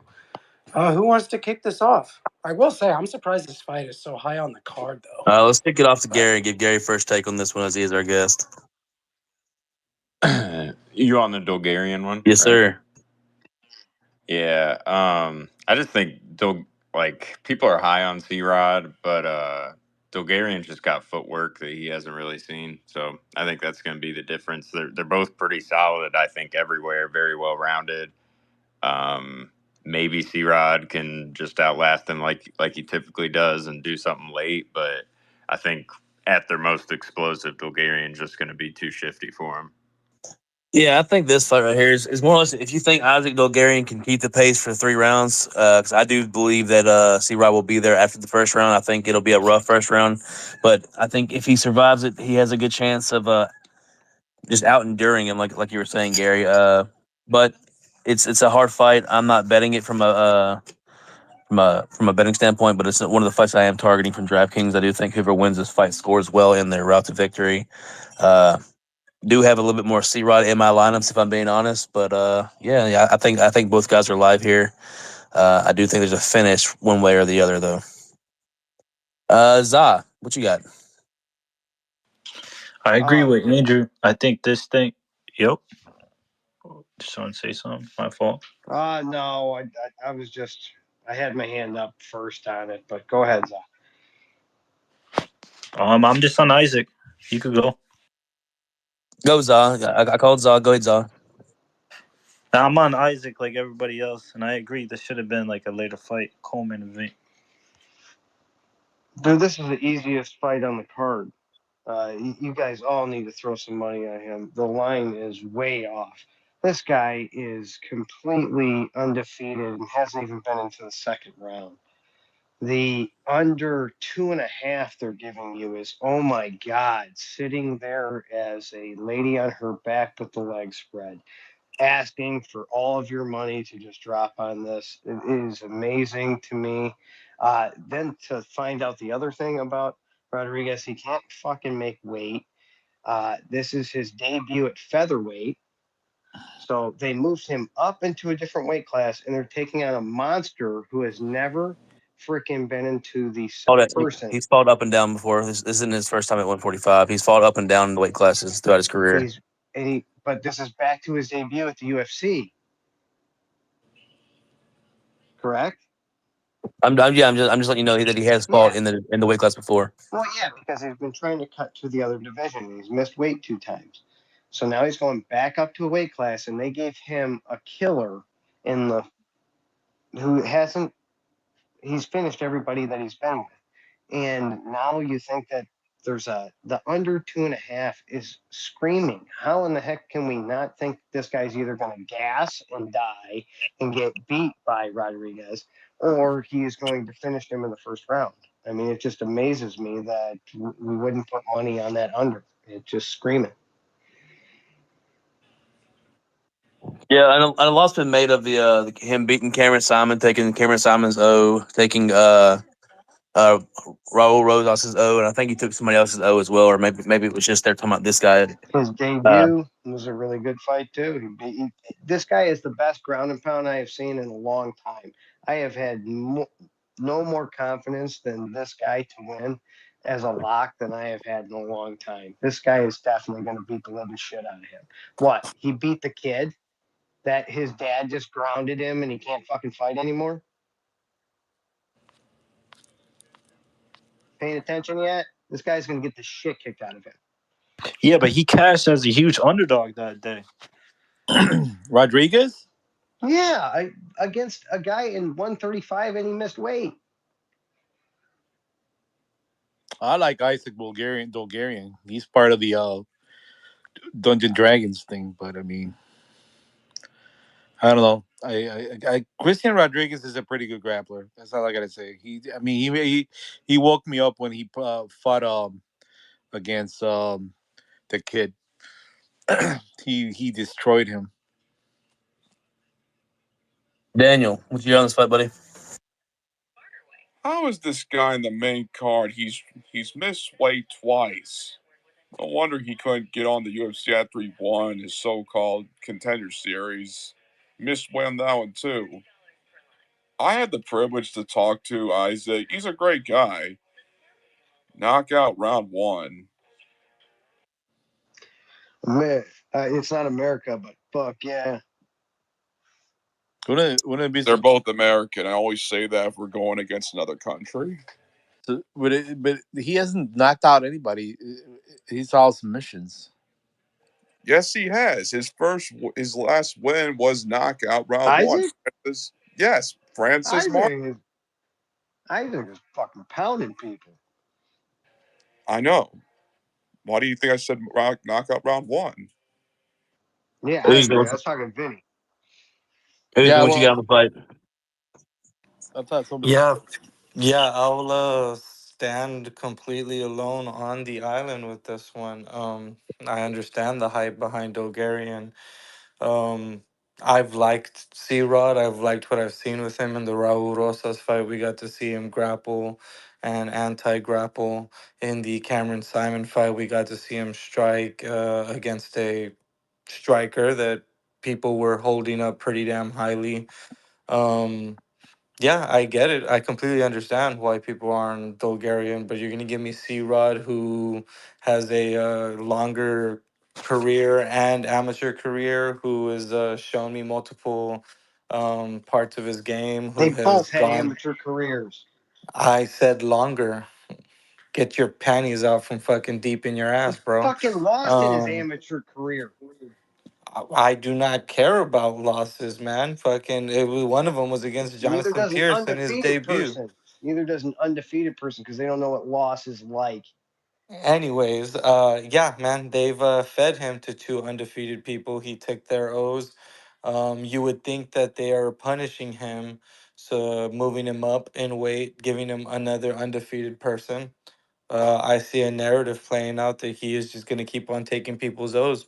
He's given me a striking background, a grappling background. He's shown me the gas tank to go the distance. He's shown me that he can be a dog and get that decision. Give me C-Rod at plus money.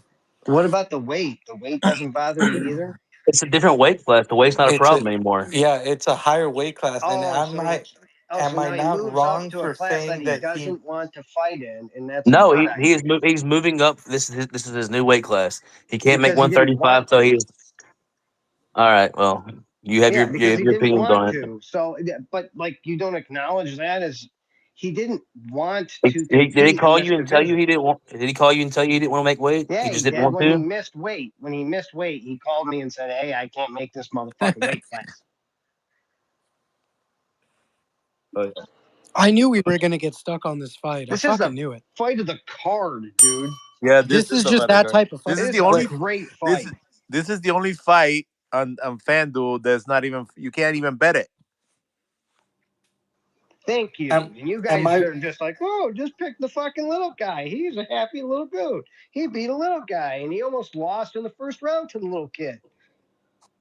How much money you got on Oh, at Dolgarian least this weekend? 200.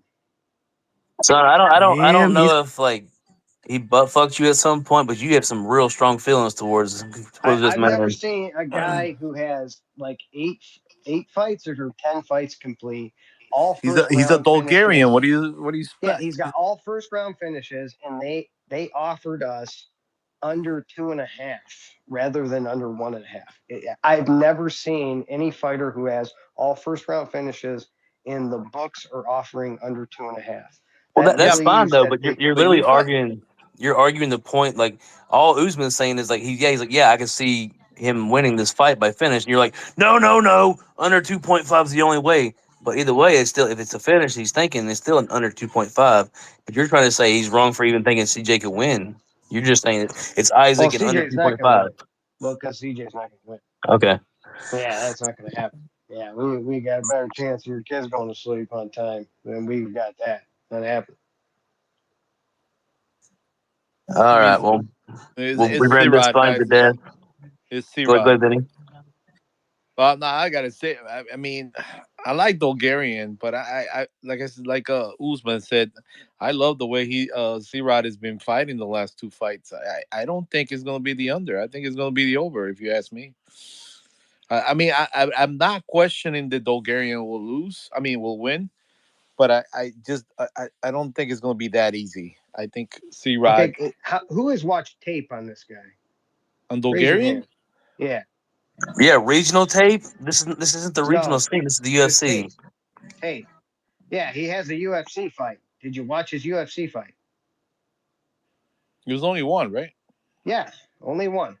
I think everybody's seen the Francis Marshall fight. Yeah, but that's Francis Marshall. He ain't no Yeah, C-Rod. we were all. I'm pretty sure we were all on Isaac for that fight, but this is a completely different fight. Francis Marshall is not C Rod. Oh, all right. You guys are wasting. Look, Go look. talk another fight. This money's all on my Once again, thing. all I'll say is that when we see, and this isn't the case for C Rod, but this is the case for Dolgarian, when we see two kids come off of the regionals that have multiple first round finishes that have never been out of the first round, it has a higher percentage of going damn fucking the distance or hitting the over than it does fucking hitting the under. Now, like I said, it doesn't have this isn't the case for C Rod because even in the regionals he was going the distance, but like just like fucking Despania, we really don't know much about him because he's finished so many fights in the fucking first round. But he's got some decent fights with guys who have decent records, and he's dominating them exactly like he's supposed to. And then he came to the UFC to somebody they gave him with a more fights in the ring, and he dominated him too. His ground and pound is very brutal, way more than we've seen in this weight class in a while. I So mean, I'm looking at his record right now: 2-2, All right, guys, 30 0-0, seconds. 2-3, 1-1, 7-2, 7-1. Fucking Francis Marshall has the best record there, and we all know he's not good. but the kid's good, right? All The right, guys, kid we've, is we've we've killed this subject. We still got a few more fights, and we're 5 minutes away from our the deadline. 18-year-old. Andrew, what you got next? We're going to go to the light heavyweight division. We have the vet, Vince St. Preux, taking on Kennedy and Chikwu. This should be a quick fight. A quick fight. We'll say that to be respectful. Vince St. Preux is 26-17. Kennedy is 12-4. Vince is 6'3". Kennedy is 6'5". Vince has an 80-inch reach. Kennedy has an 83-inch reach. They are both fighting southpaw. They are both coming off of losses, so someone's got to win. Kennedy is 9 years younger, and I'm sure you guys have seen that stat. They pull it up whenever someone is 9 years younger. They usually win about 70% of the time or so. This line is stupid. It's dumb. I mean, unless you're taking Kennedy by knockout, there's just no point in touching this fight. Or unless you like unders. If you like unders, you can do that too. But as Trey said, I don't do unders. Joe, you want to start this one off? No, I don't want anybody to start this one off. I didn't want you to start this one off. Ooh, Kennedy Njokuani sucks, and he's gonna beat OSP. Ooh, come on, man. If I gotta hear you guys argue about this fight, I'm fucking leaving. Like, I'm not doing it. Dude, I have zero problem with going to the next fight. I'm totally cool with that. Come on, you guys. Yeah. You know it's Kennedy and Chikwu by Just play decision. Let's some go. funeral music. Play OSP some funeral submission music. one. Usman. What, Usman. Daniel? Usman, you had your Look, hand. I'll man, take it. you're not gonna fucking come in here, Joe, and disrespect one of my fucking boys, disrespect one of my fighters. You said Kennedy in what the fuck did you say? Did you cheaty in Jakwu? What did you say? It's Kennedy Zenchukwu. Zenchukwu. Get it right, you motherfucker. You're not gonna disrespect You me. didn't even say Kennedy right, you fucking Yeah, Yeah, he prick. said, You said that you got wrong me so twice. heated over this here, dog. motherfucker said You got me Kennedy. so you got me Hennessy like so it's some Hennessy. fucking heated over here. Kennedy's gonna kill this old man. Pull him out in the wheelchair. Let him No, he fucking won't. get hit one time, and then he's gonna fucking die. No, he won't. Dude, we're not even arguing the fight. We're arguing his fucking name. Are you kidding me right now? All right, so if anybody's not on Kennedy to win this fight, outside knockout, I'll get your hand up. We'll take your take on it. Gary, I'll give you your first take on it, brother. If you want to take it, if not, I understand. What you got on this fight? It's easy money. Kennedy by KO. There it is. All right, Daniel, what you got for OSP? Submission round one. I like it with me and Usman don't pick the same fighter. I feel like at home. Yeah, OSP submission round one last time. Ooh, he said whenever Usman The didn't get it come wrong, in Usman's here. wrong. He's You gonna do the come in Van here. Flip. Called you a fade. Come in here and you give these crazy picks, and I'm okay with it. I'm fine with it. And then you come in here and say some fucking fight starting shit like OSP first round submission.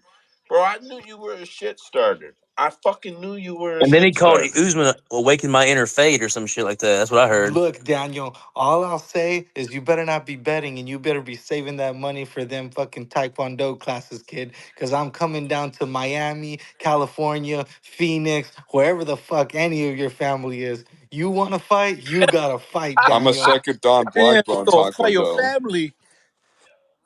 Yo, we're gonna host this Cap MMA. Let's go. When's the fight date? Just so if y'all Daniel, didn't what's your know, weight looking like right if y'all now? Daniel didn't can get know, it second right after Connor. Just because that motherfucker hasn't been on the mic doesn't mean that he's not getting it either. No Colonel Sanders. Yo, I'm not No Connor. Colonel Sanders. Listen, baby Luke. Listen, baby Luke. We know you can fight, but we don't know if Daniel can fight. I can. I broke a guy's arm in my first jiu-jitsu tournament for the open weight belt. I'm not Cap proud of it. MMA. What a Daniel, what's fucking your weight looking prick! Hey, like right got now? He You didn't. Taekwondo broke his Classic, arm. baby. It's not my fault. He didn't Cap tap. I MMA was told presents Bum Brawls. Daniel, what's your weight? 205. Dude, Usman's right around 200 pounds as well. Bro, we got to fucking fight. Wait. I'm excited. How tall are you? So, How tall are you? I'm 5'10". Usman's like 5'2", I but it'll cannot still be be. I fun. cannot be 200 pounds at 5'2". You son of a bitch! Look, Well, Rhino He's was gonna don't be a come spot at rolly me. on. Well, I'm then ball. don't come at my 5'9". family, man. I'll Usman's a kick little your. butterball. Look, this is recorded. You come at my family, I'll shoot you. Yeah. Daniel, Whoa. this is Take it a easy. fighting Take it space. What easy. the fuck? All right. But he We'll move talking about on. that. Easy. Moving Hashtag on. me too. What's the Hashtag main Was me he event? too. joking? Yeah, he was joking. Oh, Come on now. Come on now. all right. Andrew, what you got next? Sorry. Daniel, it was a joke on you having family in every fucking state. You son of a gun. I He mean, does. well, you targeted my family, man. I thought that was a threat. Daniel, Daniel. there's friends in here, for fuck's Over sake. OSP. Andrew, what's Over Oh next? yeah, that is OSP. right. We're all friends in here. That is right. Can you imagine getting shot because of OSP? I saw someone get shot over a piece of chicken. It's possible. Damn, Daniel really Oh, likes chicken, boy. All Well, right, you're Andrew, the what you got hood. How next? was that chicken? my fucking cheeks hurt, man. How was the chicken, Daniel? That's what I. Oh, man. All right, we're going to the welterweight division. I guess Brian Battle changed his nickname because he used to be known as Pooh Bear, but now he's known as the Butcher. So we have Brian the Butcher Battle taking on the Last Ninja, Anj Lusa, in the welterweight division. Brian Battle's 11-2, Anj is 10-3. Brian only averages about 8 minutes of fight time, as Angelusa averages 15 minutes of fight time. What does that tell you? Every single fight goes to a decision for him. Brian Battle's a little bit taller, 6'1" to 5'10". Brian Battle also has a 3-inch reach advantage, 77-74. They are both fighting orthodox. They are both on 2-fight win streaks. I'm not going to beat this one. I just feel like Brian Battle's all around better fighter. I think this is his fight to win. It's probably going to be Brian Battle by decision. Let's be honest, man. Brian the Butcher's way better than Brian the Pooh Bear. Nah, bro. Pooh Bear is where it's at, man. Okay. All right, Gary, what you got on this fight, man? Kick this one off for us. I think Battle's proven to be pretty solid, especially for a tough contestant, right? I mean, I think there wasn't really high expectations for him, and I remember betting him in the tough final as a dog to I can't remember who he fought in it, but Gore. Something Gore. yeah, it was Gore. It was Gore. I couldn't remember if he stayed healthy throughout the season. Trayshawn. Oh, it was Trayshawn. I forgot about that. Yeah, and really ever since then, up until maybe recently, I think he's been underrated by the books. Unfortunately, I think this is probably about right. So I don't really see any value on him, but I do think he wins it at a pretty high clip. What's the line at, Gary? I think it's like minus 170-ish or like high hundreds. Got you. Yeah, he's another one of my favorite plays for DraftKings this week. I think he probably wins this fight at a very high clip. Possibly a late round finish. Maybe a club and sub situation here. Yeah, man, Brian Battle, he's definitely the most improved. Coming off the Ultimate Fighter his season, he was not somebody I was like, oh man, this kid's gonna be a killer.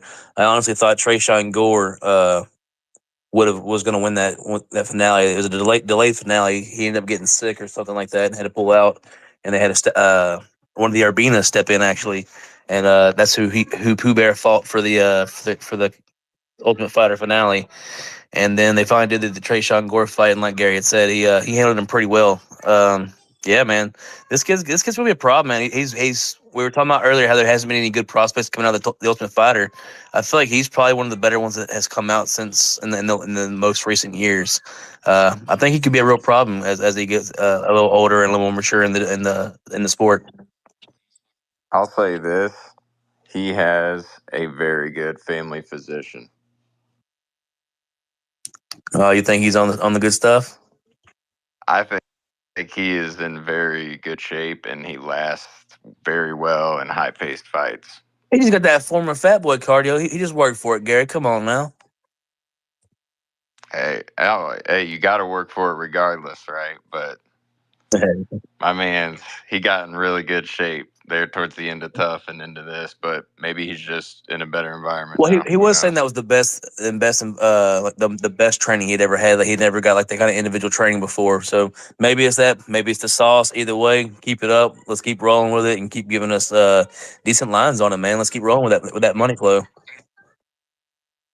Uh, Daniel, what you got? Hopefully I say his name right. Loza. I got Loza knockout round 1.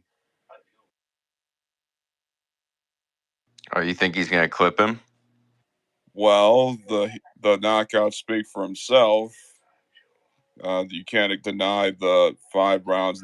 He has 6 rounds stoppages in round 1. So yes, absolutely. Either that or round 3.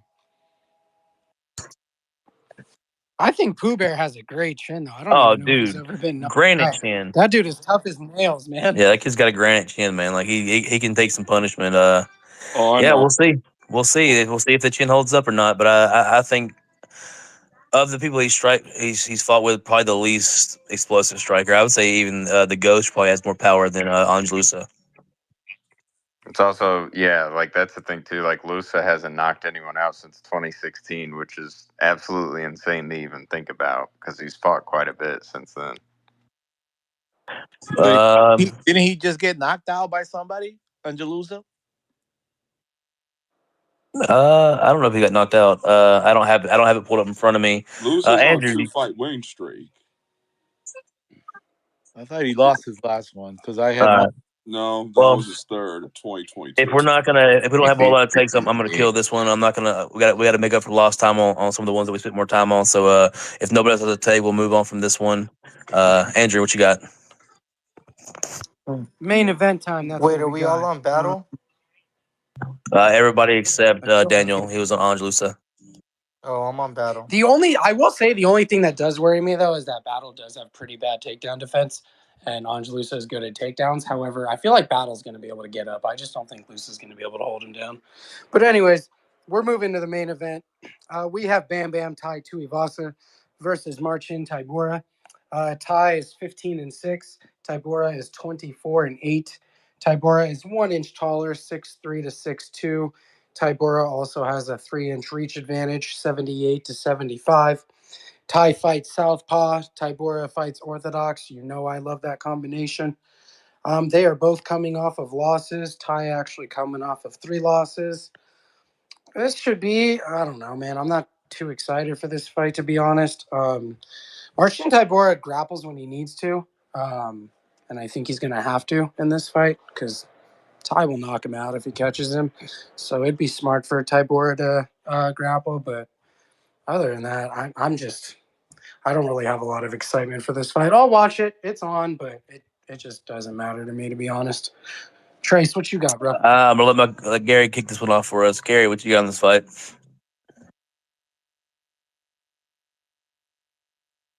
I might have cut him. I have gone back and forth just on my initial thoughts. I haven't really dove into the tape much, but it just feels like everyone's going to be on tie. But the line suggests that not everyone should be on tie, so that's my initial thoughts. Seems like Ty could let down, but right off rip, I just thought Ty would be able to just overwhelm him. But I don't know. I'm pretty undecided on it so far. Yeah, man, I've actually gone back and forth on this fight a lot because my initial thoughts are that towards a slow starter, uh, he could go out there and start throwing bombs, Ty, and catch him early, catch him shelling up against the fence with a high guard and hooking around it. But the longer this fight goes, the more in the favor it goes of Tybura. I feel like of the two, the cardio is definitely on Tybura's side, and then obviously as Ty gets tired, the takedowns become easier, and then the submissions will be there. We've seen him have problems with submissions in the past, as well as ground and pound. Man, I mean, Tybura is no slouch on the ground when it comes to any ground and pound or not. He's got decent power. I don't think he can knock out Ty on the feet, but accumulation as well as just endurance and the lack thereof could cause Ty to get knocked out. But yeah, if you like Ty, I think you gotta bet him now. Bet the KO prop round one. I think after round one, that Tabor line is gonna be pretty thick if you're wanting to go that way. So if you are on Tabora, I would say wait until after round one and bet live. But I tend to think that the speed's going to be a big difference here, and that Ty is going to catch him. But yeah, I just think the under is going to be the best play to go in this fight. I think somebody gets finished in this fight within the first round or two. Joe, How many rounds is this fight? main event should be 5 in this If small it's in the five, small cage. With that, that's another big thing. It's a small cage. It's the apex cage. um, if it's 5 rounds, fight to go the distance. No. Fair enough.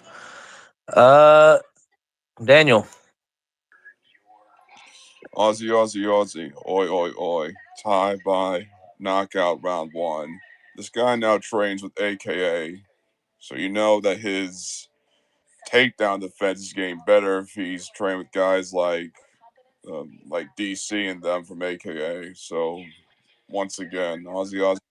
Oi, oi, Whoa! oi. Just because you go to A doesn't mean you train with DC and yeah, I don't shit. I don't know if DC trains anymore. He getting a little thick What these I days. meant, I meant AKA is known for their wrestlers, and that's what I'm Yeah, trying. yeah, we know what you meant. We're just giving you shit, Yeah. Daniel. Aussie, Aussie, Aussie. Oi, oi, oi. Yes, sir. I hope so. I hope we see a shoey for sure. Vinny, and then go to Rhino after that. I'm not a fan of the shoey. Yeah, I don't know. This fight's it doesn't call my attention. I mean, Tuivasa has been knocked the fuck out like what the last 3 fights already. Was it 2? 0-3 in his last 3. Yep. 3. Yeah, I mean he's been fighting horrible. I used to like the guy when he was fighting really good, but Well, he is fighting the top guys. He fought Aspinall, or was it Aspinall?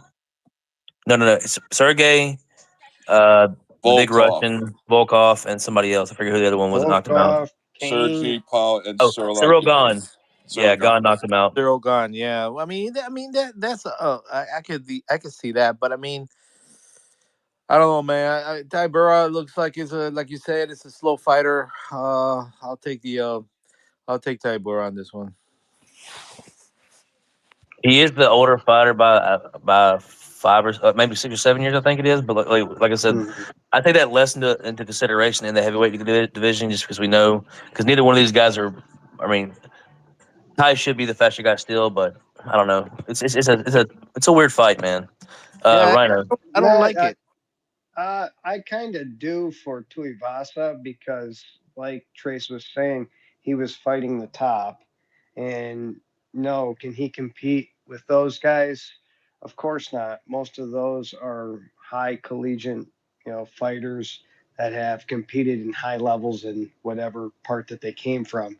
Where Tuivasa is a street fighter, he likes to bang, he puts on hell of an entertainment, and I think this is the fight for him to get a finish in because it's not somebody who's actually really good and actually going to have a chance of really getting some high main event fights in the future. If he beats him, he's not getting a main event in the future, guys. So this fight was made for him to win, and I think it's the only chance that Tuivasa has to still be around. He's younger.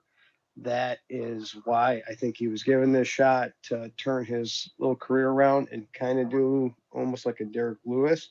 So that's why I'm on this side. So Tuivasa, and the only way he wins is by knockout.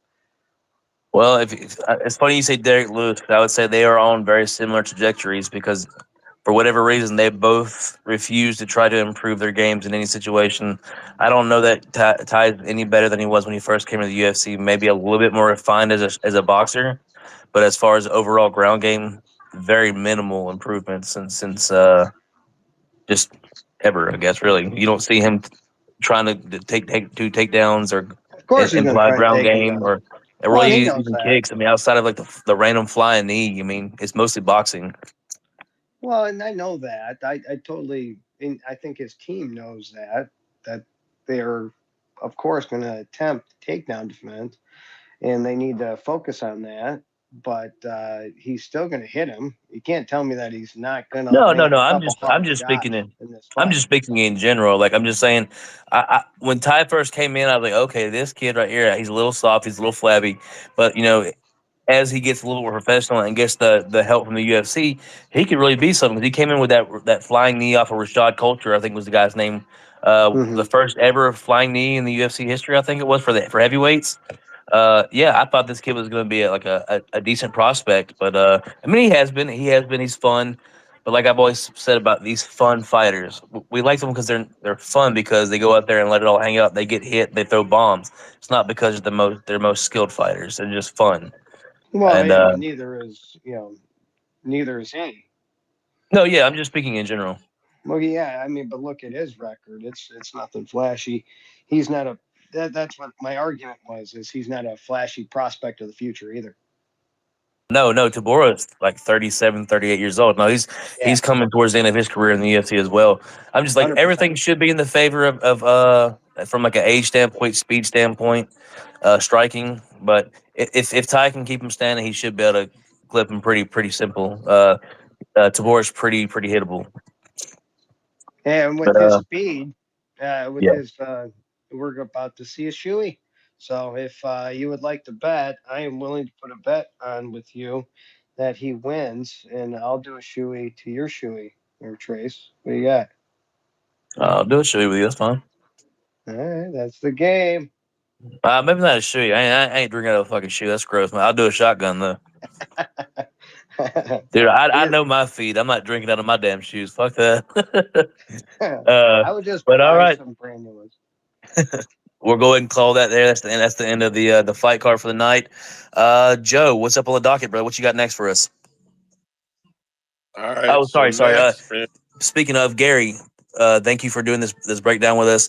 If you got anything you want to plug, anything, your where you can get your picks, all that stuff. Yeah, go ahead and throw that out there, brother. Nah, man, I ain't got nothing to plug. It's been real fun. It was a good excuse to carve out some time and actually listen through the whole thing live. So thanks for having Well, if me. you don't already follow Gary, follow Gary. He puts out bets all the time. He hits very good bets. He had a pretty good week a few weeks ago that I know I saw. I don't know how he did last weekend because I haven't been on Twitter as much lately. But I know you had like a 20 unit week a while back. So yeah, he puts out some solid bets, man. So if you don't follow, man, give the man a follow. He's good shit. Appreciate you coming, Gary. It was fun, brother. Joe, what you yeah, got? brother, thank you for carving the time out, man. It's a long space sometimes for guys who don't do it every week. So I appreciate you sticking it out, bro. Thanks, Joe. Thanks, Trace. All right. So up next is fight announcements. Fight announcements will include the roster watch, fight rumors, online fight agreements, and beefs, fight cards. Just upcoming fight related shit that's relevant. We don't. A lot of it is not discussion point. It's just this fight, this fight, this fight, and then some of it is discussion point. We've got a few of them that are discussion points with sound clips or bookmarks today. I'm gonna kick this segment off real quick with the roster watch. I didn't count. I didn't even count them up. It's 10 fighters in the past 2 weeks, or in the past 8 days, have been removed from the UFC roster. This doesn't always mean they were cut. Sometimes it's because they retired or their contract timed out or they haven't fought in a really long time. Um, but either way, they have been removed from the roster. At the end of the roster watch here, I will be posting links to the UFC roster watch and the roster tracker. That's where I get this info from, and you guys can follow them too. It doesn't mean we can't discuss it in here. So March 5th through the 7th, Claudio Ribeiro was reported as removed.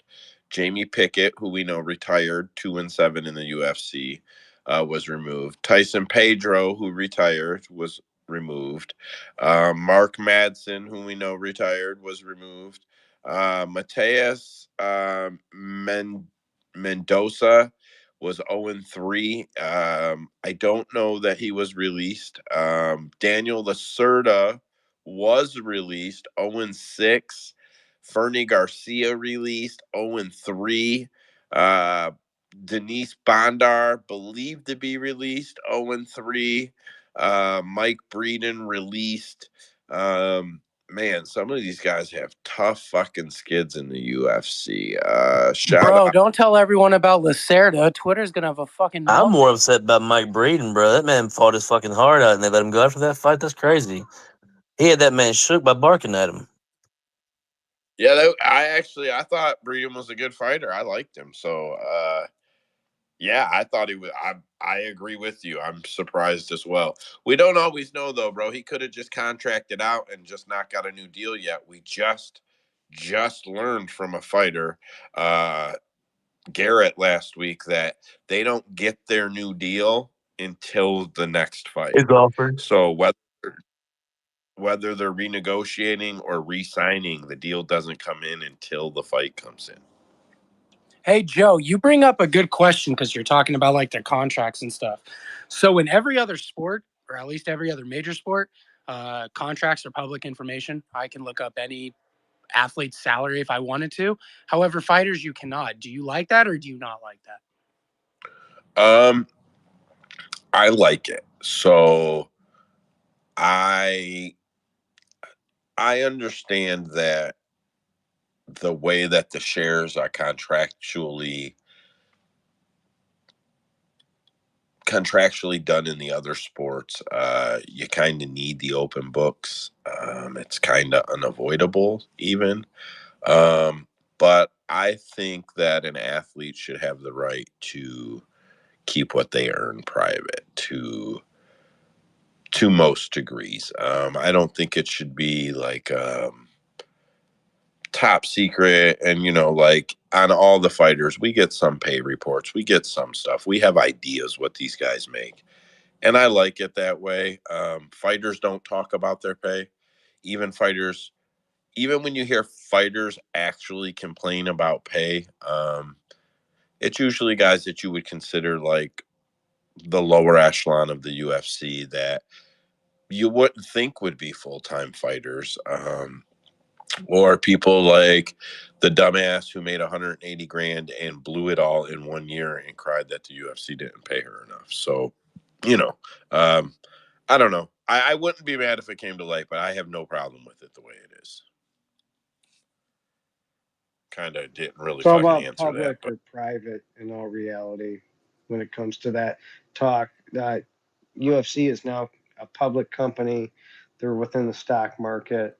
I think they should kind of throw out that to the public if they want people to invest in things like that. When they were a private company, their contracts are their contracts. Like, you don't get to know what the hell they're doing behind closed doors. That's private. Uh, so no, I don't think you should know that. But that's just how I feel on like public to private business. well, if you want to read all the documents, it is public. You can go get it But all. they It shouldn't was have all to released. release it. You have to release it if you're a public company. They do. They do. That did all come Now through I'm the talking about back when antitrust. they were a private company, though. Oh yeah, I get you. 100%. All right, so that's pretty much the roster watch. I throw it over to Andrew from here. I will have some tweets to share and some takes maybe to reinforce some of the stuff he's gonna get off here. Daniel, we're getting into the new segment. 30 seconds. Go ahead. Yes, I concur. The worst of them all was with Carl Sparta when she was on Twitter saying the UFC's not paying me long enough. This was back in 2016. And then Claudia Cadelia goes, and I quote, "Bitch, please. I have the cars I want, the house I want because I answer the fights. Stop bitching."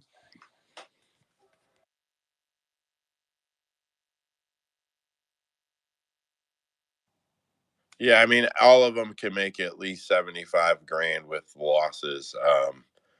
after their first contract in a year if they just take the 3 fights that they're offered. So I actually can't disagree with that sentiment. Over to Andrew. Tell you what, I don't make 75 grand a year and I'm living just fine. Davy Grant is out in his fight against space favorite Cody Gibson.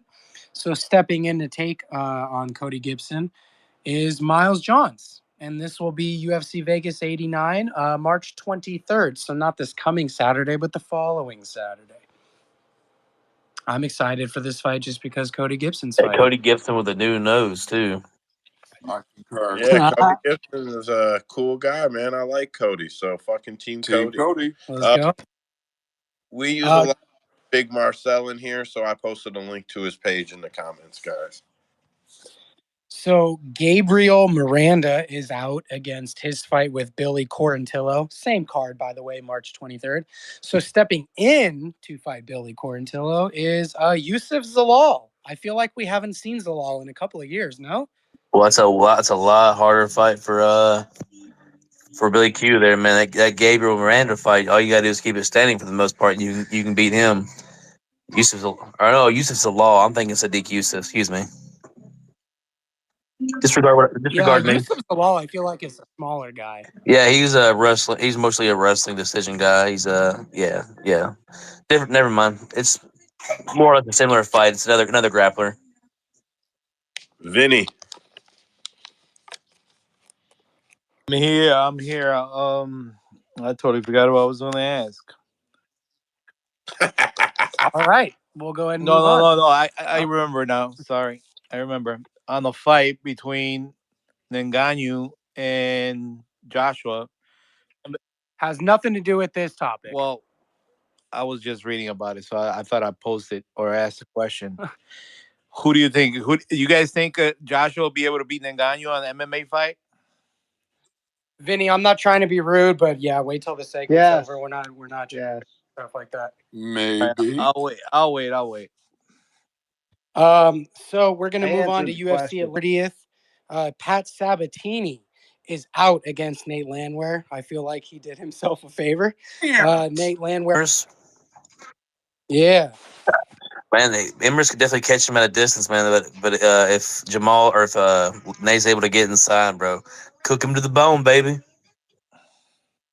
Yeah, that should be an interesting fight. I feel like a lot of people feel like Emrys is overrated. So we should see. This should be an interesting one. We're going to go to the following week, UFC Vegas 90 on April 6th. Josh Fremd is out against his fight with Cesar Almeida. So stepping in to fight Almeida will be Dylan Budka. All right. Same card. Sungwoo Choi is out against his fight with Morgan Charrier. So stepping in will be Chepe Mariscal. Or Mariscal, I should say. I like Chepe. Yeah, I'm sure Usman does too. We're going to go to another fight. Jose Johnson is Lucas Rocha, ironically, will be taking on one of Usman's newest fighters, Joshua Van. Feel like that should be a fun one, man. Damn, he gets the Filipinos, the Asians, the Mexicans, all of them. Usman, what are you? I'm a man of many cultures. If you're brown, you're like from a billion places. Whoa, we're I'm not gonna prob- finish that. We're not gonna finish that sentence. Andrew, what you got? I'm probably Jesus, one of bro. Daniel's relatives at this point. Oh yeah, that's true as well. And you're also related to You Daniel. never joke about someone's family, man. That's all I'm saying. I train with lawyers. You just got to know Usman, man. Usman's always joking, but it's from the heart, I promise I'm you. white. You can just like cherish me as like a But you great. check your privilege. That's why I don't hate you. Andrew, Thank you. give us the Thank you. next fight Thank you. now, Andrew. Please. Let's do So it. proud. UFC 300, April 13th. We have our final fight for UFC 300. Oh, and it's a banger. It is and it isn't, though. It's Jalen Turner and Hanato Moicano. I feel like if this fight is standing, Jalen Turner's going to hurt the fuck Good out of him. But I feel like Moicano's just going to be trying to spam takedowns. Did you guys see the fucking somebody put a post up? Oh, I should have went and found it and posted it. And it said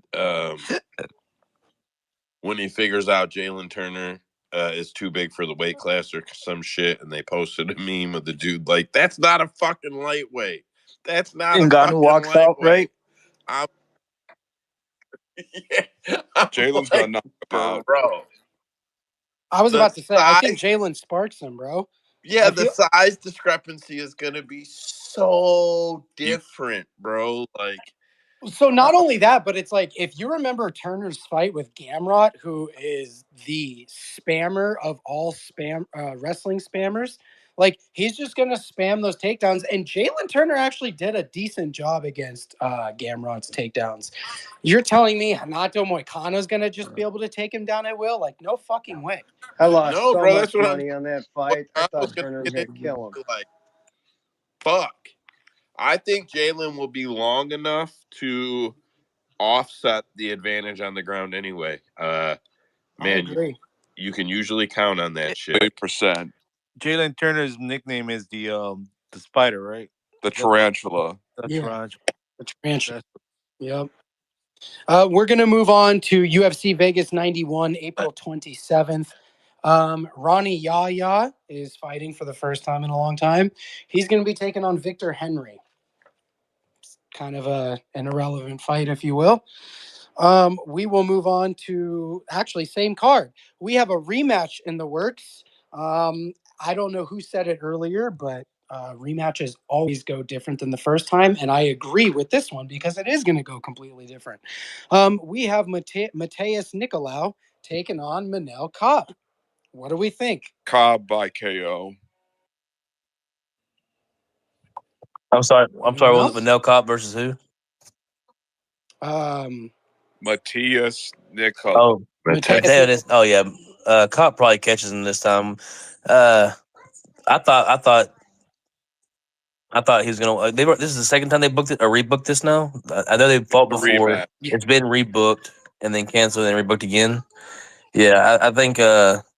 I think of the other two, Cops probably improved the most, and it does seem that Mateus Nicolau really can't take a clean shot if he is hit clean, and yeah, I think just the octagon jitters got to to Cop in his early fights. Yeah, I think we see a completely different yeah. fight here. I was just gonna say, I think that was like his first or his second fight, and in both of his first two fights, he was so gun shy for whatever reason. Now, if you watched his fight with Nicolau, he lost the first two rounds because he didn't fucking throw anything. But the minute he wanted to throw in something in the third round, he won it with ease. So I mean, you can tell there's a big talent difference. And as Trey said, I think Kopp has grown a hell of a lot more over the last couple In years. fairness, he So lost to Pantoja. He's now the champion. That was his first night. I give that a slide. We're going to move on to UFC 301 on May 4th in Brazil. I'm not excited for this fight matchup. This is very sad. It hurts my heart. My man, Lionheart, Anthony Smith, is going to be taking on Vitor Petrino. Yes. Good. No shit He's gonna talking. bro, die. Victor bro, Pacino. bro. Damn Will it. knock the fuck out of him. Petrino is the clear side. Got it. Like, but Right? why would you take this fight, Joe? Like, why? You're on a All losing I'm streak and saying you took a is guy that who's on a winning streak and you're like undefeated. Like, what the fuck? all I'm Who saying the hell is is your freaking Anthony agent? Smith Who the hell's is your friend? definitely a guy that can take him. Lionheart All takes right. him down with him. If he dies, he takes Vitor with him. Vitor. Man, I hope you pull something off. We're gonna move on to the 2 weeks later UFC Vegas 92. It is not 100% confirmed, but the rumor is very strong. It is. It should be in The Vegas connection at the issue thing Apex. just popped up, Andrew. I don't know if Trace has a connection. No, I I was didn't. having a problem, but I'm back in. Okay, I was gonna say I didn't see anything. Oh, okay. Tom Nolan is going to be taking on Victor Martinez, and Abu Smagomedov is taking on Warley Alves.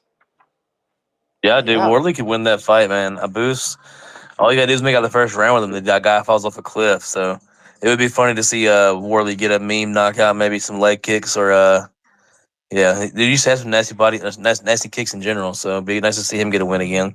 Worley by submission. Yeah. And we have one more fight announcement for that same card. I'm a big fan. He always takes the hardest fights. He never fucking says no. Tim Elliott, ladies and gentlemen, is going to be taking on the rising contender in Tatsuro Taira. I'm sure Joe is probably busting out the lotion because I'm sure he's got his fade going on for the first time. So let's hear it. Oh, boys. I have been open and honest this whole time that Tatsura Taira is a fucking fade, but it's just not the time to fade him yet. And I faded him with CJ Vergara, hoping CJ would be strong enough. I did watch tape. I just thought maybe there was a chance CJ would be strong enough to offset some shit. And yeah, that was fucking pipe dreams. In retrospect, I was being a fucking dumbass. But I've been waiting for this day. And in my humble opinion, there is nothing that Tatsura Taira can do to Tim Elliott that Tim Elliott can't shove down his fucking throat before he takes a W. Tim does have to get it done, though, because if it goes to the scorecards, there is no way the UFC lets Taira lose this fight. It's got to be 10-8, 10-8, 10-8 for the judges to score it 10-9, 10-9, 10-9. Yeah, that's how I feel. But I think Tim is physically going to be too strong for him. I think when he tries to grapple Tim will physically be able to out-grapple him in the striking power thing. I don't think Tim is the most powerful guy, but I think this is the matchup. Trace, go ahead. Yeah, Timmy is hell on wheels for the first 1.5 rounds, man.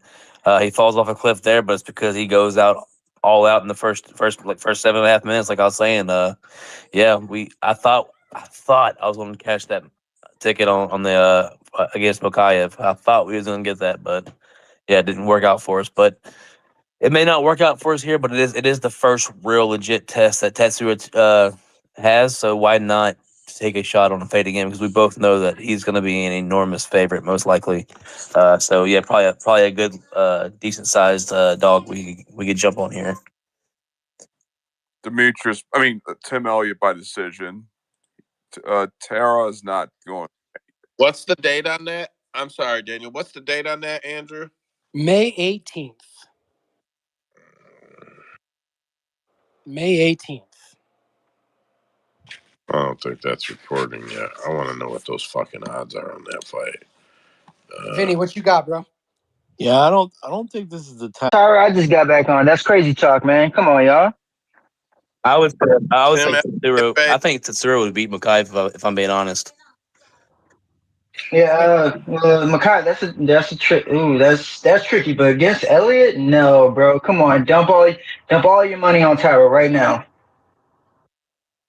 That's what I'm telling, man. Damn, he's confident. No. Elliott all day. All right, Joe. All right. Tell me we didn't tell you. Usman, close it out, bro. Yeah, I'm sorry, Joe. I was right there with you in the last fight saying that we were gonna catch that fade on Makayev, but I think there's a reason why they gave him Makayev and now they're giving him Tyra. I think they think that there's a high probability that Tyra wins this fight, man. You guys know he got fucking robbed against Makayev, right? Oh, No, hey, he You did guys not. know it was He did not. he got fucked. Did you see the we fight? were both in Yeah, this I chat did. saying that Tim was gonna win. I just don't think that Tim's gonna You win saw him this get one. submitted, right?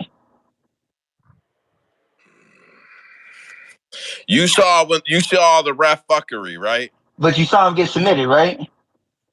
You saw the ref fuckery though, right? Makai was But winning Tim anyway. Elliott submitted him with the arm. No, he wasn't, bro.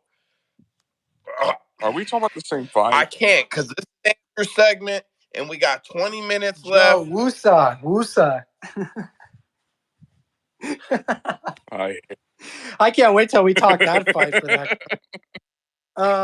I've got 2 fight announcements Yeah, left. They are way. both They are both for UFC 302. We have our first fight announcements for UFC 302 taken. That is the first of 2 pay-per-views in that month, as UFC 303 will be International Fight Week at the end of June. So we're going to start June off with Mickey Gall and Basil Hafez. If you guys remember, Hafez put up a damn good fight against Jack Della. I would be inclined to say he won the fight, but the judges disagreed. Mickey Gall, I feel like, I don't know, I don't think he retired, but he'd been gone for a while. So this should be an interesting fight. Better times, what you got? Man, that's Hafez all day. And no, he lost that fight, bro. Damage over control time. Always remember that. But no, that fight, I know how real deal of Hafez was, and I could not bet Madalena when they gave him that replacement because I was like, damn, it's going to be a hard fight for him. He's going to walk through Mickey Gall, man. Daniel. I disagree. Mickey Gall by submission. I'm gonna reiterate that Basil Hafiz is gonna run through this man. I agree to disagree. What's the accent? I didn't catch that. Was that a reference? I don't know. I just went with it, man. Just go with it. Last fight announcement. I've got Grant Dawson against Joe Selecki. Grappler versus grappler. So it should be interesting. Just so y'all know, Andrew's the type of person that if you farted in a loud room and nobody heard, Andrew would be like, "Motherfucker, did you just fart?"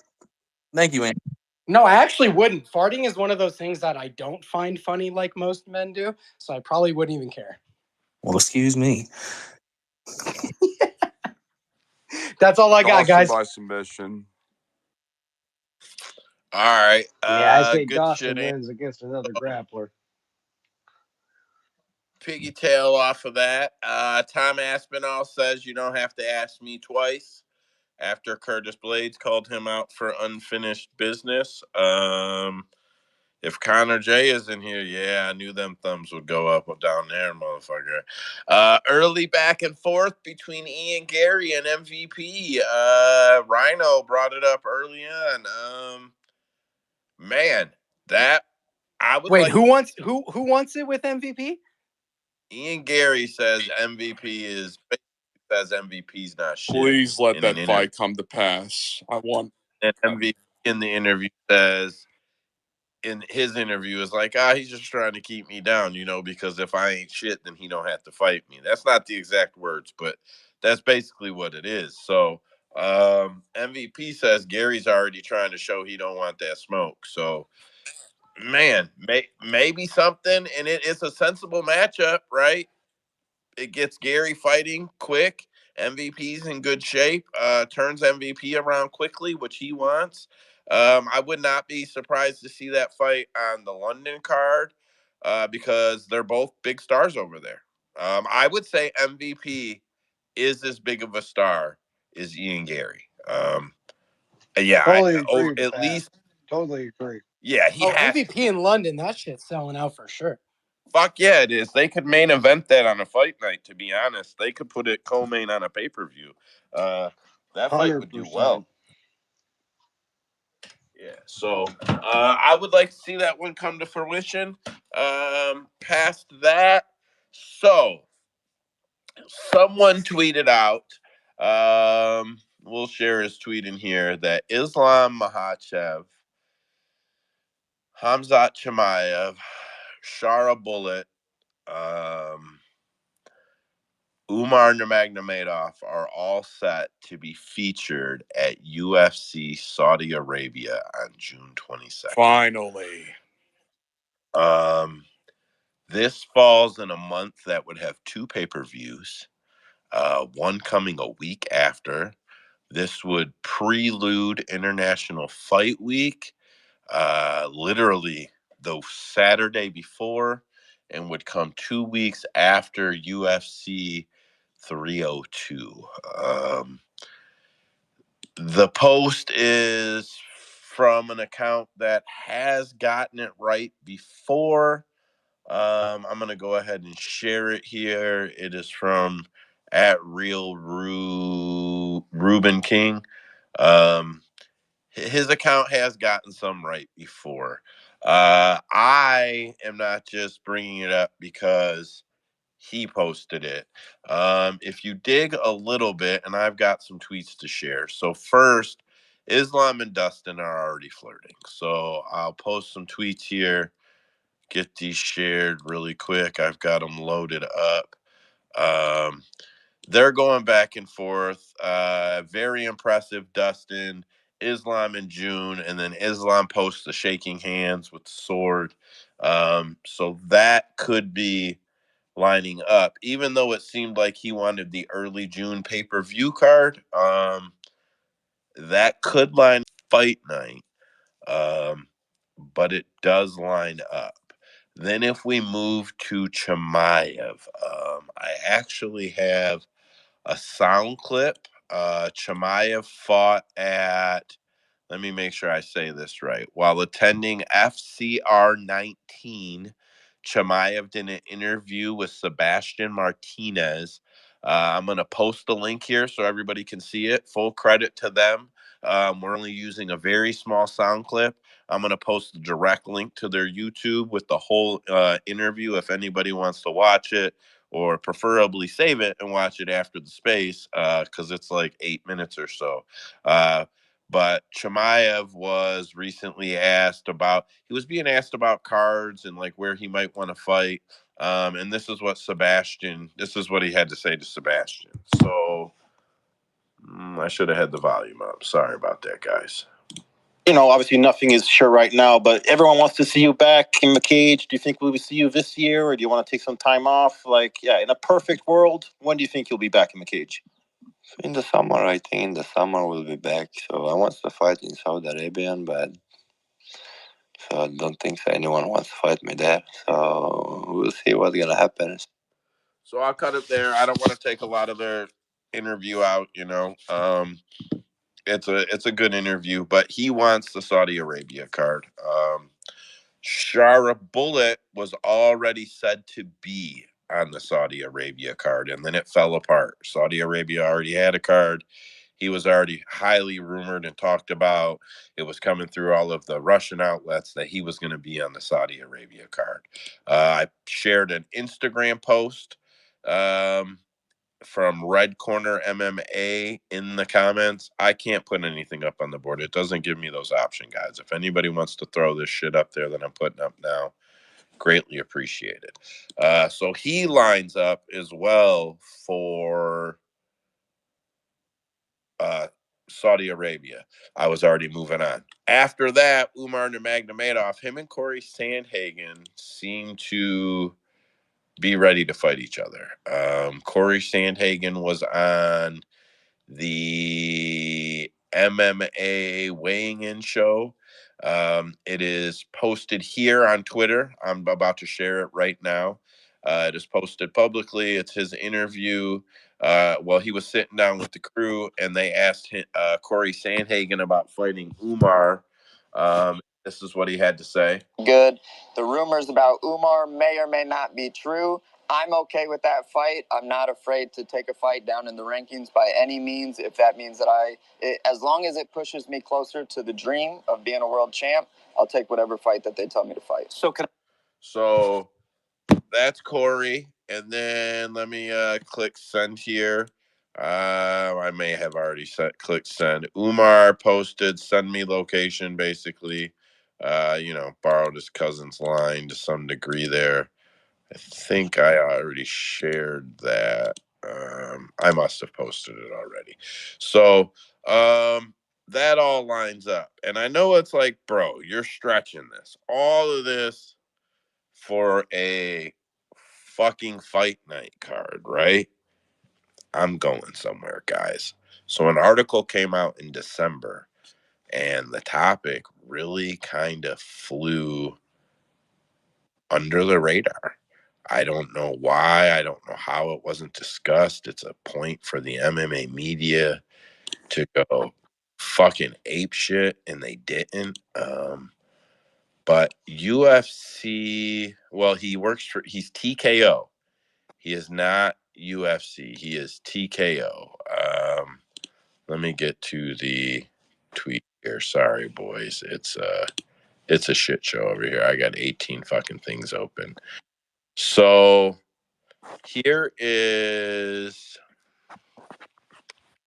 one of it's Shapiro. I don't know his last name, but Shapiro, his last name is, or I don't know his first name. His last name is Shapiro, and he's one of the head guys at TKO. Those are the guys that own the UFC, right? Own Endeavor, or whatever. Well, however the fuck it all breaks down now, I don't know. But if you don't think that Saudi Arabia could get, because I'm like, that's fucking insane. That doesn't make any sense that Saudi Arabia could get all of those fights. Like, that's the stupidest shit I've ever heard. So I started digging a little bit. And then I came across Brandon Thurston's thread, which I'm going to share. And then I'm also going to share the statuses thread with the whole interview, with clips and scenes and all of the stuff that Shapiro had to say. He spoke a lot about the WWE and a lot about the UFC and the models that they use and things like that. But something I found interesting was what he had to say about the UFC getting paid site fees to come to locations and put cards on. So this was Shapiro doing an interview. I'm not sure of the interview, but Brandon Thurston's page has it, and I will post the links for everybody to hear. Well, the good news is we're really seeing an uptick in the site fees that we're getting. Right. So if you want us to bring one of these to town, you're going to have to pay. And that's been going, extremely well on the UFC side, and we're just getting going on WWE. In particular, we've just done a deal in Australia with the government there for $16 million to bring really a combination of events to Australia. As you know, we did a deal for roughly $20 million to bring a fight card. Again, just a fight night, not a championship pay-per-view night, just a fight night for $20 million to Saudi Arabia. We get roughly $25 million every time we do an event in Abu Dhabi, just site fees. And WWE is getting over $100 million for the 2 events they do in Saudi Arabia every year.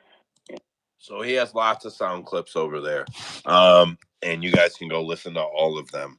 I don't want to give all this stuff up. I'm going to post links to multiple posts here. Let me go ahead and click them now for Brandon while I'm in the topic so that I know that everything gets posted for him. Here we go. This was Umar's post. This is Brandon's post. This is... All right, so everything is getting posted now, or should be uploading now. So anyways, $20 million is what Saudi Arabia paid for this card. Then Saudi Arabia said, no, we want something better. And I know the UFC says that's not what happened. That's bullshit. He didn't say Ariel Helwani's a fucking liar, but he said Ariel Helwani's a fucking liar. But we do know that Saudi Arabia had a card booked, and we do know that it got canceled, and we do know that it got moved, and we do know that it's in Riyadh, and we do know that they paid at least $20 million for the card. $20 million covers all that shit. That's bigger than any gate they get. That's a site fee. They're fucking paid. So I think that's a huge thing. I think it could potentially get us 2 of those fights, maybe 3. I think Umar fights International Fight Week. I don't know why. Corey wants International Fight Week. Yeah, I just think Umar happens at International Fight Week. But this kind of leads into a pressure point. So that's it. That's all we got for the fight announcements, fight rumors, fight all that shit. I don't got much to go on tonight. But leading off of this, I'll lead into pressure points. So the UFC's TV deal is up. And unlike recent times when their TV deals have been up, we have not seen them run out and sign another deal before the deal is up. We haven't seen them run out and 8 more years, 7 more years. We haven't seen it. I expected to see it. I have posted all of Brandon's stuff here now, so you guys can see it. If you want to see what he talked about with the WWE, he mentioned how the WWE has a lot of events that are not profitable and how they need to do something about that. They're going to build an Apex for the WWE, is what he's getting at. I think they already have one. So I think what they can see is that the UFC has a model that's very profitable for the lower selling, the cards that aren't going to sell all those tickets. And he's at least indicating that that model could happen. The UFC has not renegotiated their TV deal. Kind of lead back to that. I just wanted to fill those details in. Sorry, guys. I know I go a little every way, right? I don't know what's going on. Oh, that was Gary messaging me. So Netflix is putting on, and I know Trace wants to talk about the Jake Paul and Mike Tyson fight, and we will touch on that to close the space. But Dana White was asked about Netflix and them moving in. He was actually asked about the Mike Tyson fight, Jake Paul fight, and then asked about the Mike Tyson or the Netflix deal, kind of all in one question. And Dana came with this. I think that Netflix should have gotten the live sports years ago. I think they're late to the game, but they are a force. They're a force, man. So he goes on to say, he talks about a TV show that he likes and then talks about how they can reach, I think he says 12.5 million viewers is their reach, he says, which is insane. So if Jake Paul and Mike Tyson do well, and we understand the WWE, who invented pay-per-view, was able to move away from pay-per-view, a package that's like $20 or $30 a month or some shit like that, and it includes all of the pay-per-views, and I don't know everything it involves. I don't watch WWE, but the kid had it for like a year or a year and a half or something, and it included a whole bunch of shit, and he got everything with it. For a company like Netflix, if they have 12.5 million subscribers, I don't care what anybody says. If the UFC moves to Netflix, that's at least 1 million new accounts for them. A lot of people already have Netflix, so I'm not going to overstate it, but it's probably 1 million new accounts for them, and they could probably start a fee, $20-$30 a month, and probably sell 1 million of them bitches and be bringing in 20, 30, 40 million dollars a month for UFC fights, which could remold the models of pay-per-view. This could be watching the success, seeing what the success could be on the Tyson Paul fight, combined with Netflix wanting to get into live sports, combined with the UFC, who fucking built ESPN Plus on their back. Before the college sports were moved over there or anything, the UFC was doing it. Man, I think this could be great news for the fans long term, pricing wise. The UFC stays super duper profitable. They have a new way to make guaranteed money on site fees. They probably even charge site fees and take gates at some fucking places. If they can get the UFC to $50 million an event like the WWE is over in Saudi Arabia and do 2 a year, that's $100 million just on 2 events. Man, it could really change the way everything happens for the fans. Usman, you've had your hand up for a while, and I'm done with this, and then we'll close. After you're done, we'll close with Mike Tyson versus Jake Paul. Well, I was gonna give a rant on the whole Dustin Poirier Islam thing, but damn, Joe, you went on for a minute, didn't you, there, buddy? No, I'm just gonna. Fuck off. Go ahead anyway. I'm just gonna go to the fucking Netflix thing. I mean, I swear I brought this up. Fucking YB is being a little bitch, sleeping early. He's the only one that talked to me about it in our fucking main chat. But like I was saying for a quite a while now, like yeah, UFC on Netflix is something that just seems like it makes sense, even if they want to do pay-per-views and bring the pay-per-view price down to fucking $20, $30. Nobody gives a damn about their Netflix account. They just constantly stay pay. Yeah, I'm watching everything every week. Um, Oh, now you already have all my info. I can just press one button, two buttons to fucking buy a pay-per-view. I think this was a great model, man, and I had brought this up way before fucking they even did the WWE deal, man. So I'm real hyped up about that for sure. So Usman, let me ask you because the WWE partnered with Peacock like a couple years ago, I believe. And ever since they've done that, they don't charge for pay-per-views anymore. Like not even WrestleMania. I can watch WrestleMania on Peacock without purchasing anything. And I'm sure their profits are doing just fine. Do you think there's any chance the UFC would do some shit like that? And that's the only thing. This is why when I first brought it up, I brought it up with Netflix because I think Netflix has been so ingrained in our society nowadays is that nobody gives a fuck and they just pay the price. Oh, Netflix raised their prices, cool, whatever. I'm just watching Netflix.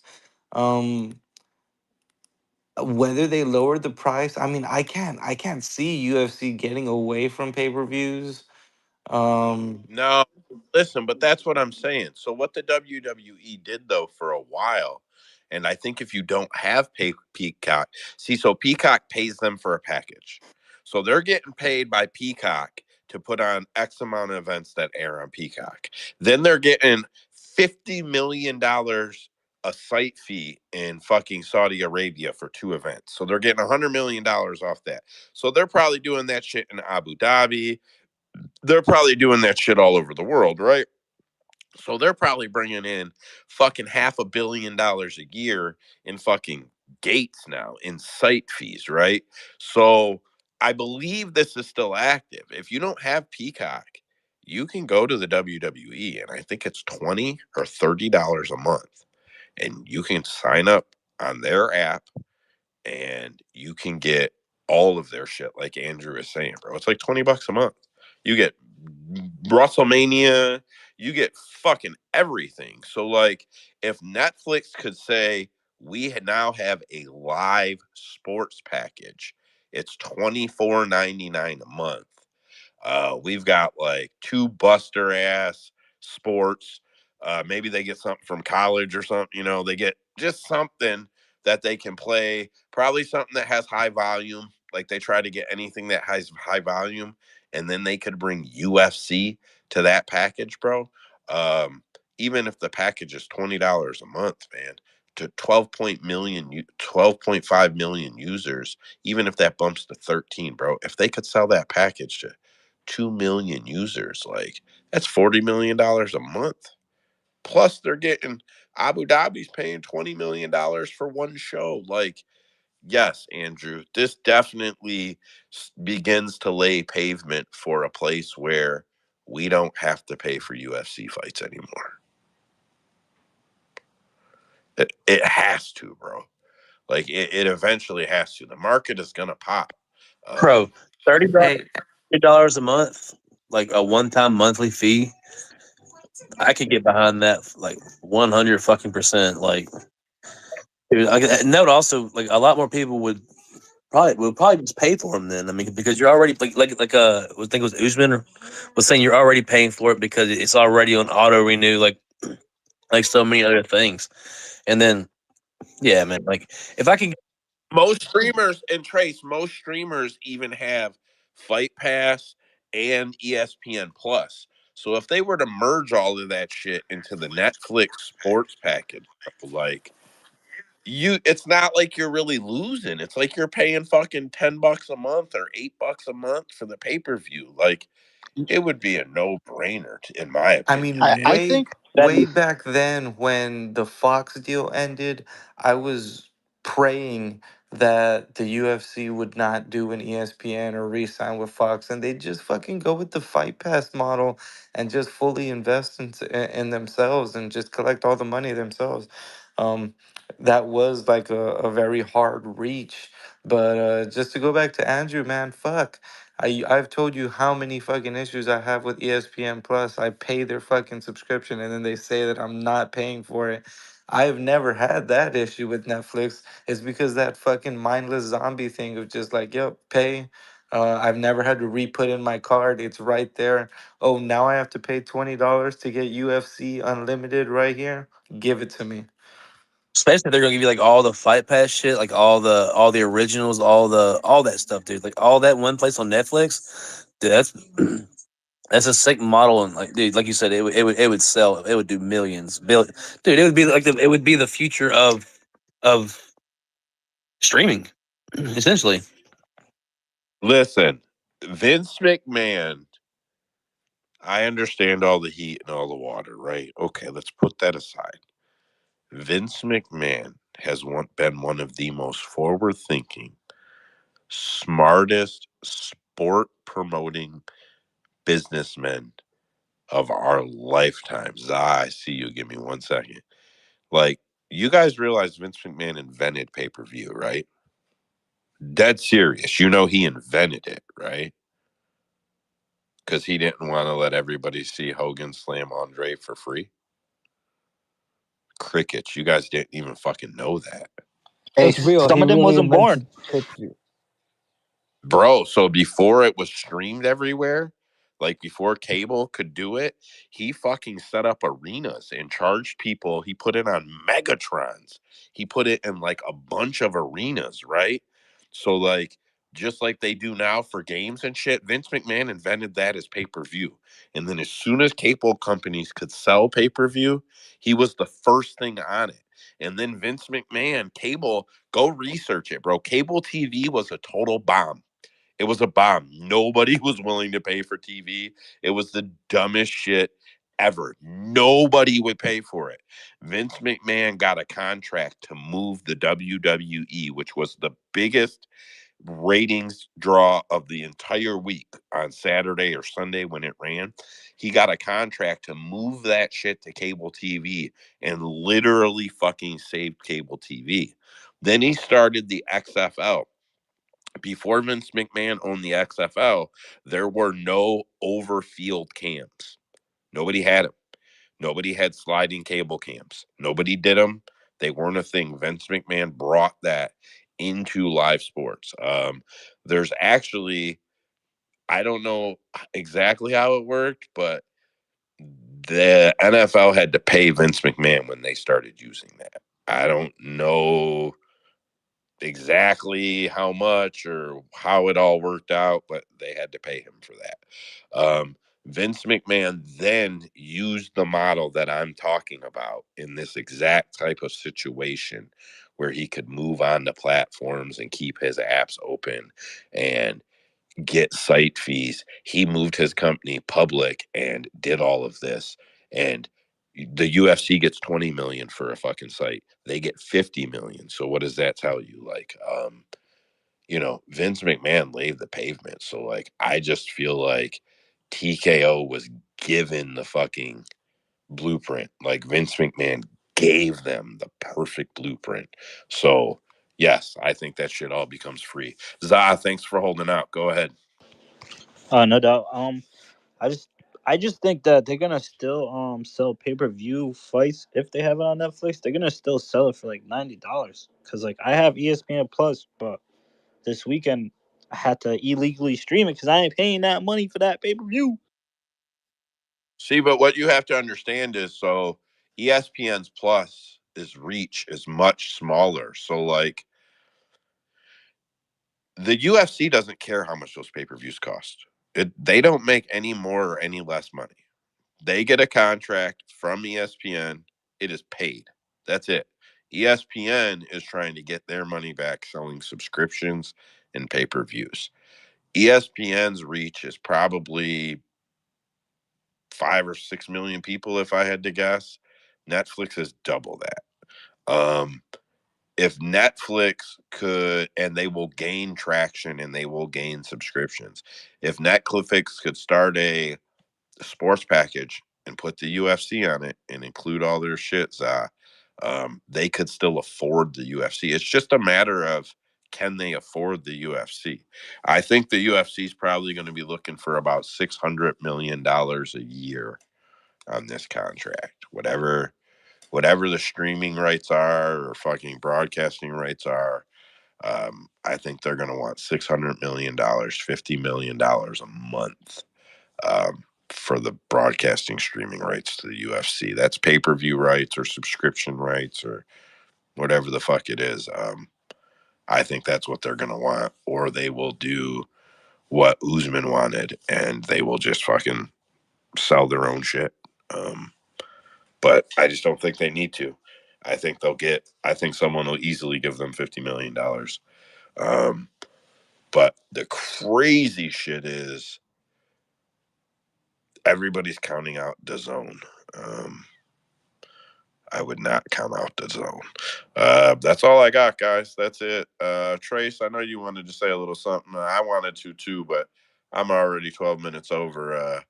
What are your thoughts on Mike versus Jake Paul before we leave out of here? Last call, and I'm taking it. I mean, we kind of touched on it earlier. I don't get it. I mean, there's nothing really to gain from that fight. I don't really know what the whole point of it is. Like, it's just making a mockery of legends. Like at this point, it's just a money grab. And if that's all it is for Mike, I don't see why it still would be a money grab for him. He's kind of fixed his situation over the last 2 years.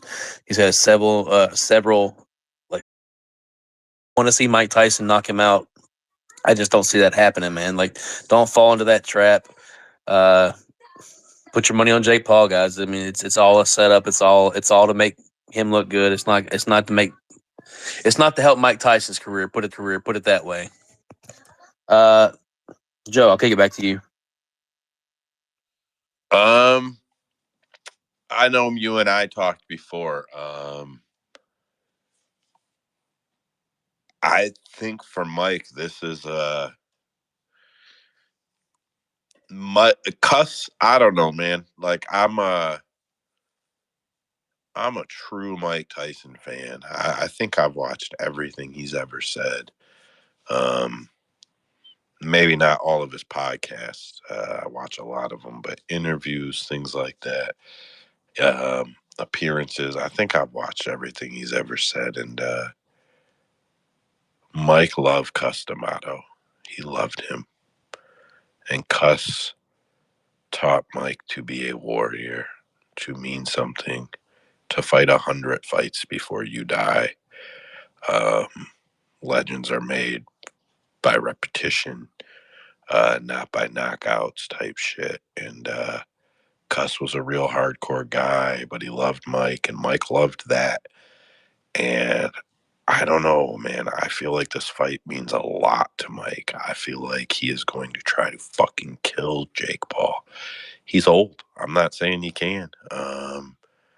I really I really hope he fucking has the muscle memory of a lifetime to just outbox Jake Paul. But fuck, man, I don't know. It just doesn't make any sense. What does make sense is Jake Paul is 31 years younger than him, and fuck, man, probably gonna beat him up. I don't know if he'll drop him, but fuck, man, he's probably gonna beat him up bad.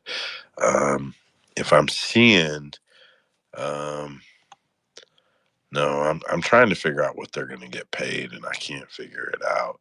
I mean, it can't be no $20 million each. It can't be Abu Dhabi money.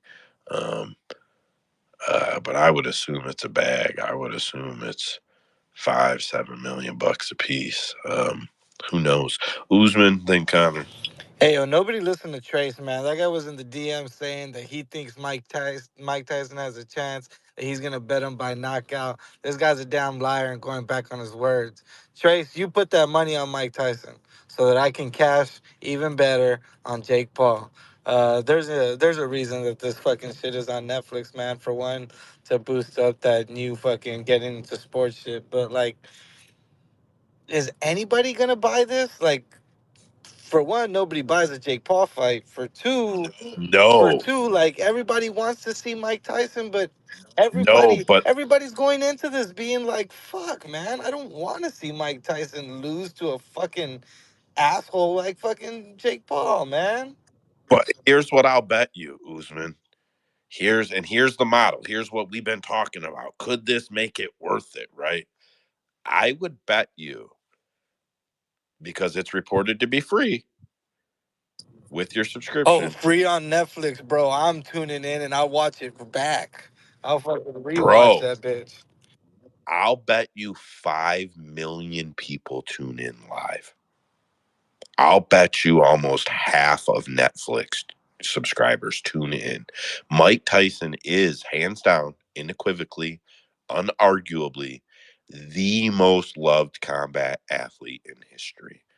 Arguably one of the top 5, not arguably, definitely one of the top 5 loved athletes of all time.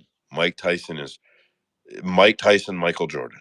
They are the most recognizable athletes in our lifetime's history. Um, Unfucking questionable. So, Jake Paul brings all the kids.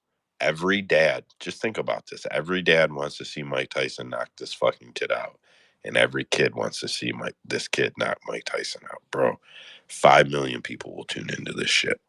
It will be Jake Paul's mouth and the numbers that this thing is going to do. I'm going to fucking hate that little prick. I'm going to fucking hate him. Connor J. Yeah, I hate this fight as well. I don't really understand why it's happening. The shit is actually like sad. He's close. Mike Tyson's closer to 60 than he is 50. He's gonna be walking out with it. I think people even said that there was like a video of him walking with like a cane not too long ago. He should be on all the PEDs for this fight. I don't know why they're trying to like strip any other thing that could make it somewhat fair in this fight for Mike. But yeah, Hey I Connor, actually kind of yeah. What's up? Connor, can you hear me? Yeah. So to answer your question, and I'm not trying to be like, no, I am. It's because people are fucking stupid. That's why. In 1980 something, there was a guy who invented a pet rock and became absolutely filthy rich because he sold a pet rock. Why did he sell pet rocks? Because people are fucking dumb and they buy them. It's the same shit, bro. People are so stupid, just as Joe said, and they want to hit back to nostalgia and they want to sit there and pray and fucking hope that a 60-year-old grandpa is going to fight a fucking dude who's in his 20s in his prime. Like, it's just ridiculous. But because people are stupid, that's how businessmen capitalize off of stupid people, by taking their money. Who hurt you, Andrew? Why are you feeling? No, nobody hurt me. It's just dumb, bro. Like, I'm so tired of athletes who can't fucking move on and realize that people aren't fucking doing sports anymore. He's 60 years old. He shouldn't be boxing. This is fucking We ridiculous. have to think about like so. This guy touched something that we will most likely never touch. He was the greatest, the baddest man on the planet at one time in his career. Everybody wanted to be around him. Everybody wanted to do something with him. He was the man that everybody wanted to be around, and then it was just gone in the blink of an eye, like that, taken away from him. And now he has it back again. He's adored by the fans, like Joe was talking about, man. I get it, man. It's probably easy to get caught up in all the love and knowing that all like you're doing what you love again, and people are excited or somewhat excited about you doing it. I'm sure he's just happy to have that kind of motivation and that kind of excitement in his life again. Connor J. Yeah, just to touch on one more thing. I actually kind of not liked because I don't care about Jake's fighting career or whatever. But when he was fighting, I think his last two fights against like those cab drivers or whoever, like these no name boxers, I actually kind of liked that for him because people were shitting on him for fighting old MMA fighters, and then people would say, "Well, fight a real boxer." But he would reference like Canelo or Floyd or whoever great boxer in the beginning of their career. They would fight these dudes that weren't good, and they were just doing to pad their record. So that's what he started to do. Because he always talks about like, oh, I'm gonna be a champion one day, and nobody believes him. But like, at least he was sort of fighting and taking his career in a way that was not like a freak show fight, fighting old retired MMA fighters. So he was doing that, and I was like, oh, good for him. He's actually kind of like taking it serious. But now he's back to fighting even older fighters like Mike Tyson, and even more beloved. Like he shit on MMA fighters, like he was sort of like picking on that fan base, but now he's like going at the maybe one of the most beloved athletes of all time in the sport that he's like fighting in.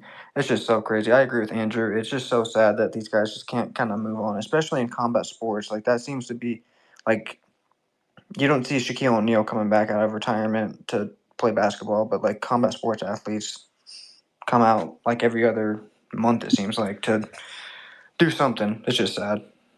Yeah, me and Everyone's got a about it earlier. puncher's chance.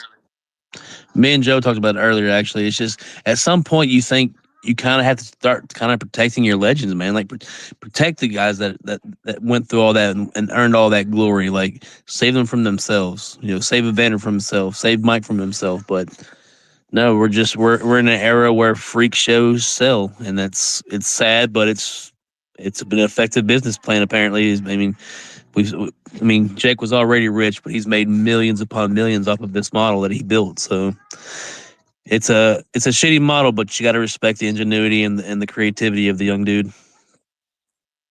So everybody knows I'm not much of a Jake fan. But what I would say,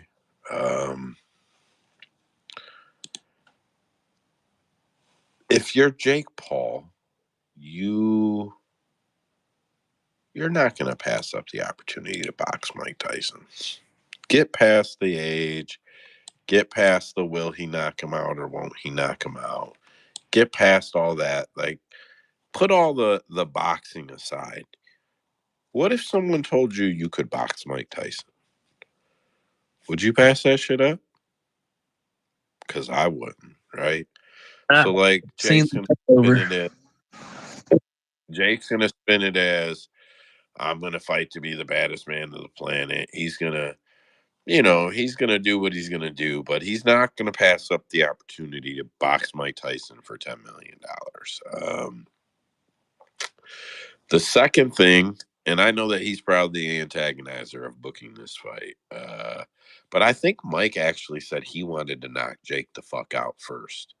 I didn't research that, but I'm pretty positive that Mike started this. But Jake is probably the antagonizer of getting it booked. Here's what I'll say to Andrew.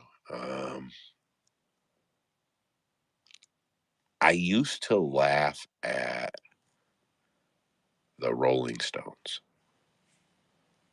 I used to think that them performing into like their fucking 90s or whatever was fucking ridiculous and fucking dumb and fucking stupid. And I used to just laugh at them. You have tens, hundreds, or tens, I don't know, tens or hundreds of millions of dollars. You fucking pricks have been making millions of dollars for like 100 years. Like, fuck, right? And then, not like I went to their concerts. I wasn't like a guy who listened to them. My parents did, though. So, I was familiar with them. So, like, I knew they kept making music forever. And then I actually seen their, I think he's the guitarist or the drummer, Keith Richards. I seen an interview with Keith Richards, and he was about 60 years old at the time. And they were like, why are you doing this? Why don't you guys retire? You have all this money. The reporter hit him with all the right questions. And Keith just looked at him and he goes, this is what we've done all of our lives. What the fuck else do you want us to do now? We don't know how to do shit else. this is what the fuck we've spent our lives doing. And I'll never forget hearing that, because even though I'm like, fuck you old guys, like, you still got people that want to pay to see it. You still got people that want to tune in, want to show up to the venue. You still have people out there that love you enough that they want to see you doing it, and you still want to do it. And you're not at retirement age. You can't collect Social Security. I mean, you ain't gonna with your millionaire ass anyway, but you can't. I may not agree with it, but fuck, man. Mike Tyson's been boxing since he was 16 years old. What the fuck else do you want him to do? He's not he's not built to do ESPN commentary. Like, let's be honest. Like, could you imagine Mike Tyson talking about mushrooms, hookers, cocaine, biting a dude's ear off? Like, could you, like, I'm not being mean. Like, I love him. I listen to his podcast, but like, Mike's not built for that shit, bro. And then, like, I think it was Connor mentioned Shaquille O'Neal, right? Yeah, no, Shaquille doesn't want to come out of retirement. Shaquille gets paid to sit on TV and still be part of basketball. Mike Tyson or Michael Jordan, who is way too fucking old to play basketball, still fucking has arguments with active players all the time. Why? Because he's not part of it anymore, and he doesn't know what the fuck else to do with his life. So, like, I don't know. I don't agree with it. I'm just defending Mike. I love the guy. I don't know what the fuck else he's supposed to do with his life. All he's ever done is punch people in the face. So from his perspective, what I would say is that I was going to say, athletes and celebrities and famous people, but the more I think about it, it's mostly everybody. Unfortunately, a lot of people associate and identify themselves with their job. So then when they get fired or they retire or stop doing whatever they've, been doing for years, they realize they don't know who the fuck they are because they never did anything else outside of that or found any other passions or aspirations or hobbies or anything. So yeah, it's a natural identity crisis. I'm more so, and from Jake Paul's perspective, don't get me wrong, dude. I've always said, if you're gonna make your money, make your money. Like, I can't hate on someone making money. I was more so speaking from like a fan perspective or like a business perspective. And the reason why it's happening is because there are people out there that still want to buy it. I'm just saying, I don't think those people are very smart. But fuck, if they enjoy it, that's awesome. I'm not watching that shit. But I totally understand what you're saying. Mike Tyson, I definitely disagree with it. It's pretty clear as day, but I mean, he's a grown ass man. He knows what he's getting into. I just think it's silly as fuck.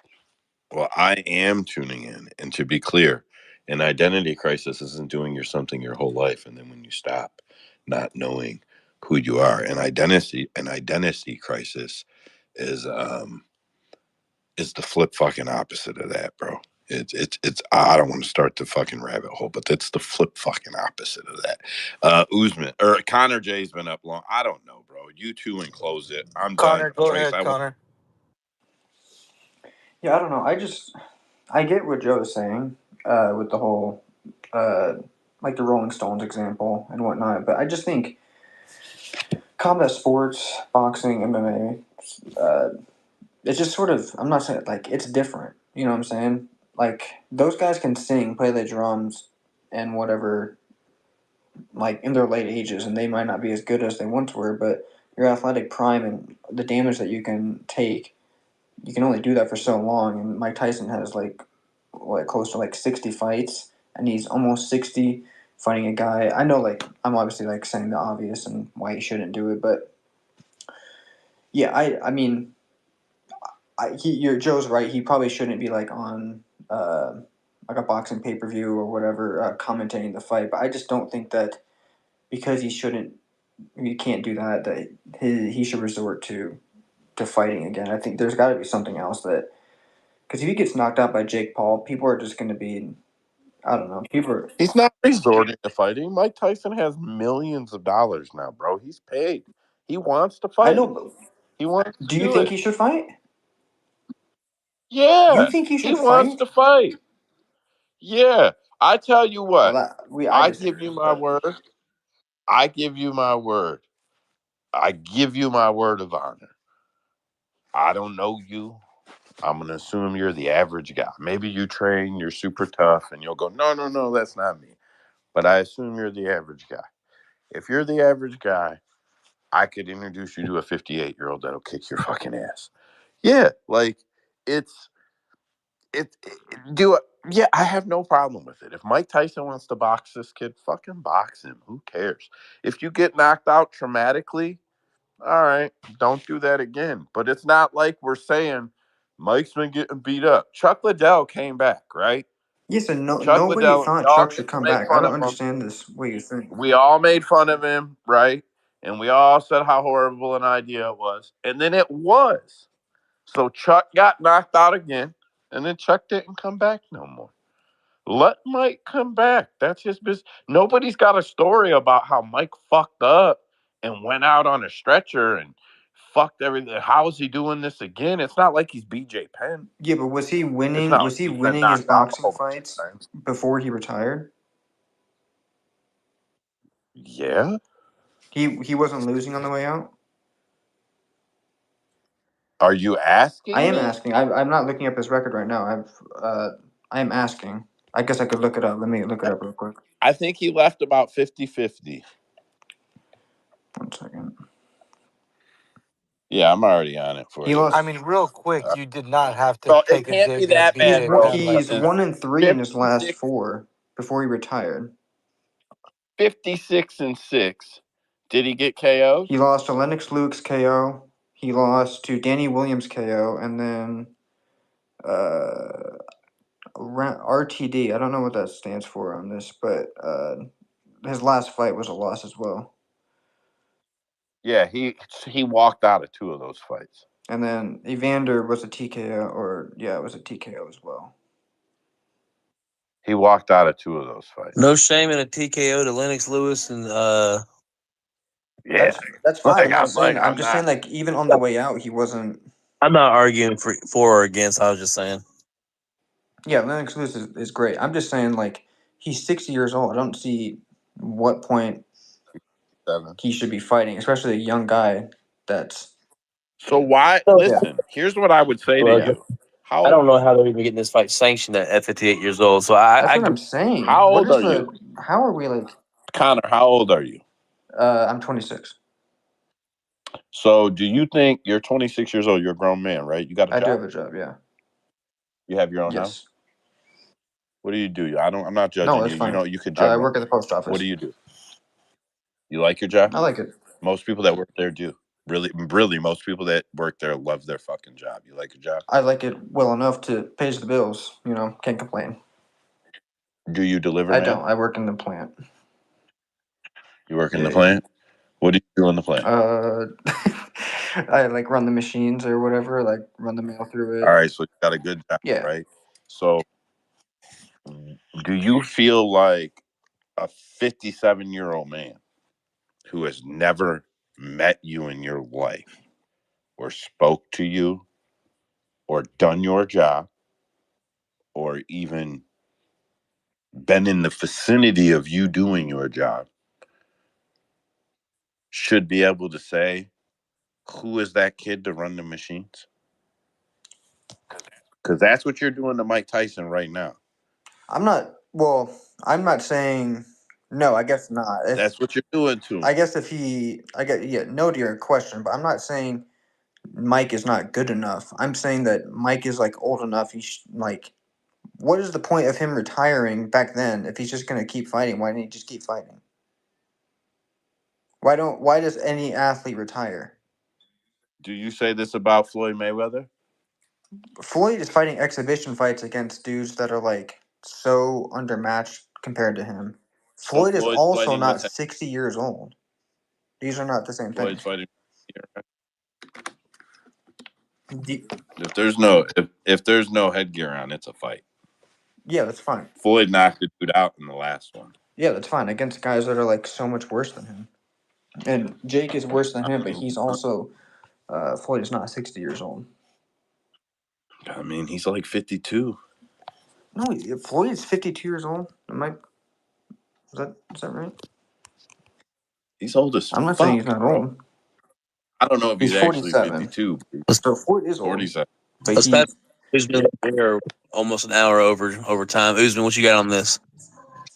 Yeah, I'm done, Trace. I didn't even realize it got so late. I got to get the fuck out of here. Yeah, so y'all have known my stance. I'm the kind of guy that I joke about it, but also people fucking fight for a living. I don't give a damn. Tony Ferguson fighting to the fucking end of your life. Andre Arlovsky, I want to see you 93 in the UFC cage.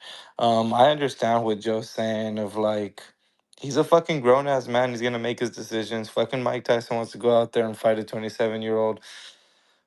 He's already fucking signed the deal, right? He's just gonna be. We're all gonna watch it on fucking Netflix.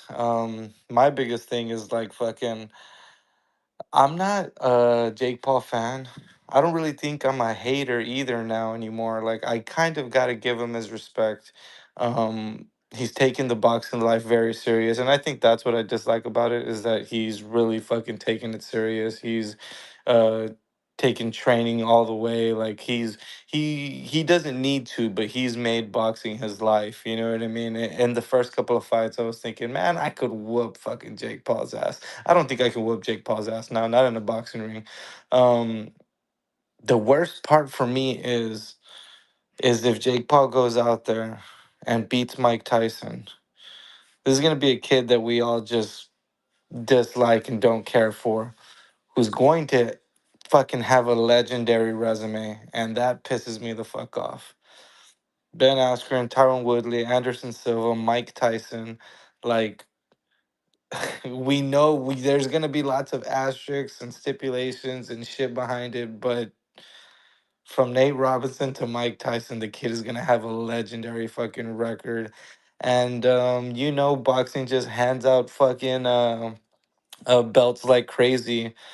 I Who's to say that this motherfucker doesn't end up with an actual boxing belt? An actual WBO, WBA, fucking IBC, IPA, whatever the fuck it is, three letters, uh, boxing championship belt. And then he gets to walk off and retire with all these great fucking legendary names uh, under his fucking resume. They're gonna give him a whole league in the Hall of Fame of boxing, dude. Us on here. I'm ready to get out of here, guys. We ran a little bit late. We actually made good time, but we had some pretty good talking points. And then, as we do, we talked. Joe, if you got anything before we get out of here, let's get this rolling, bro.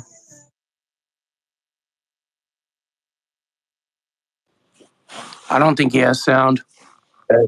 All right, guys, I'm gonna go ahead and cut it and get us out of here. I appreciate everybody that stayed. CapMMA.com.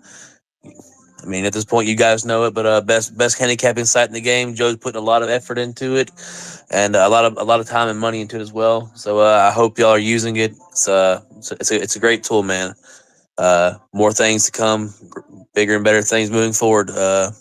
Yeah, see y'all for the Sunday space, guys. Y'all have a good night, and good luck in y'all's best this week.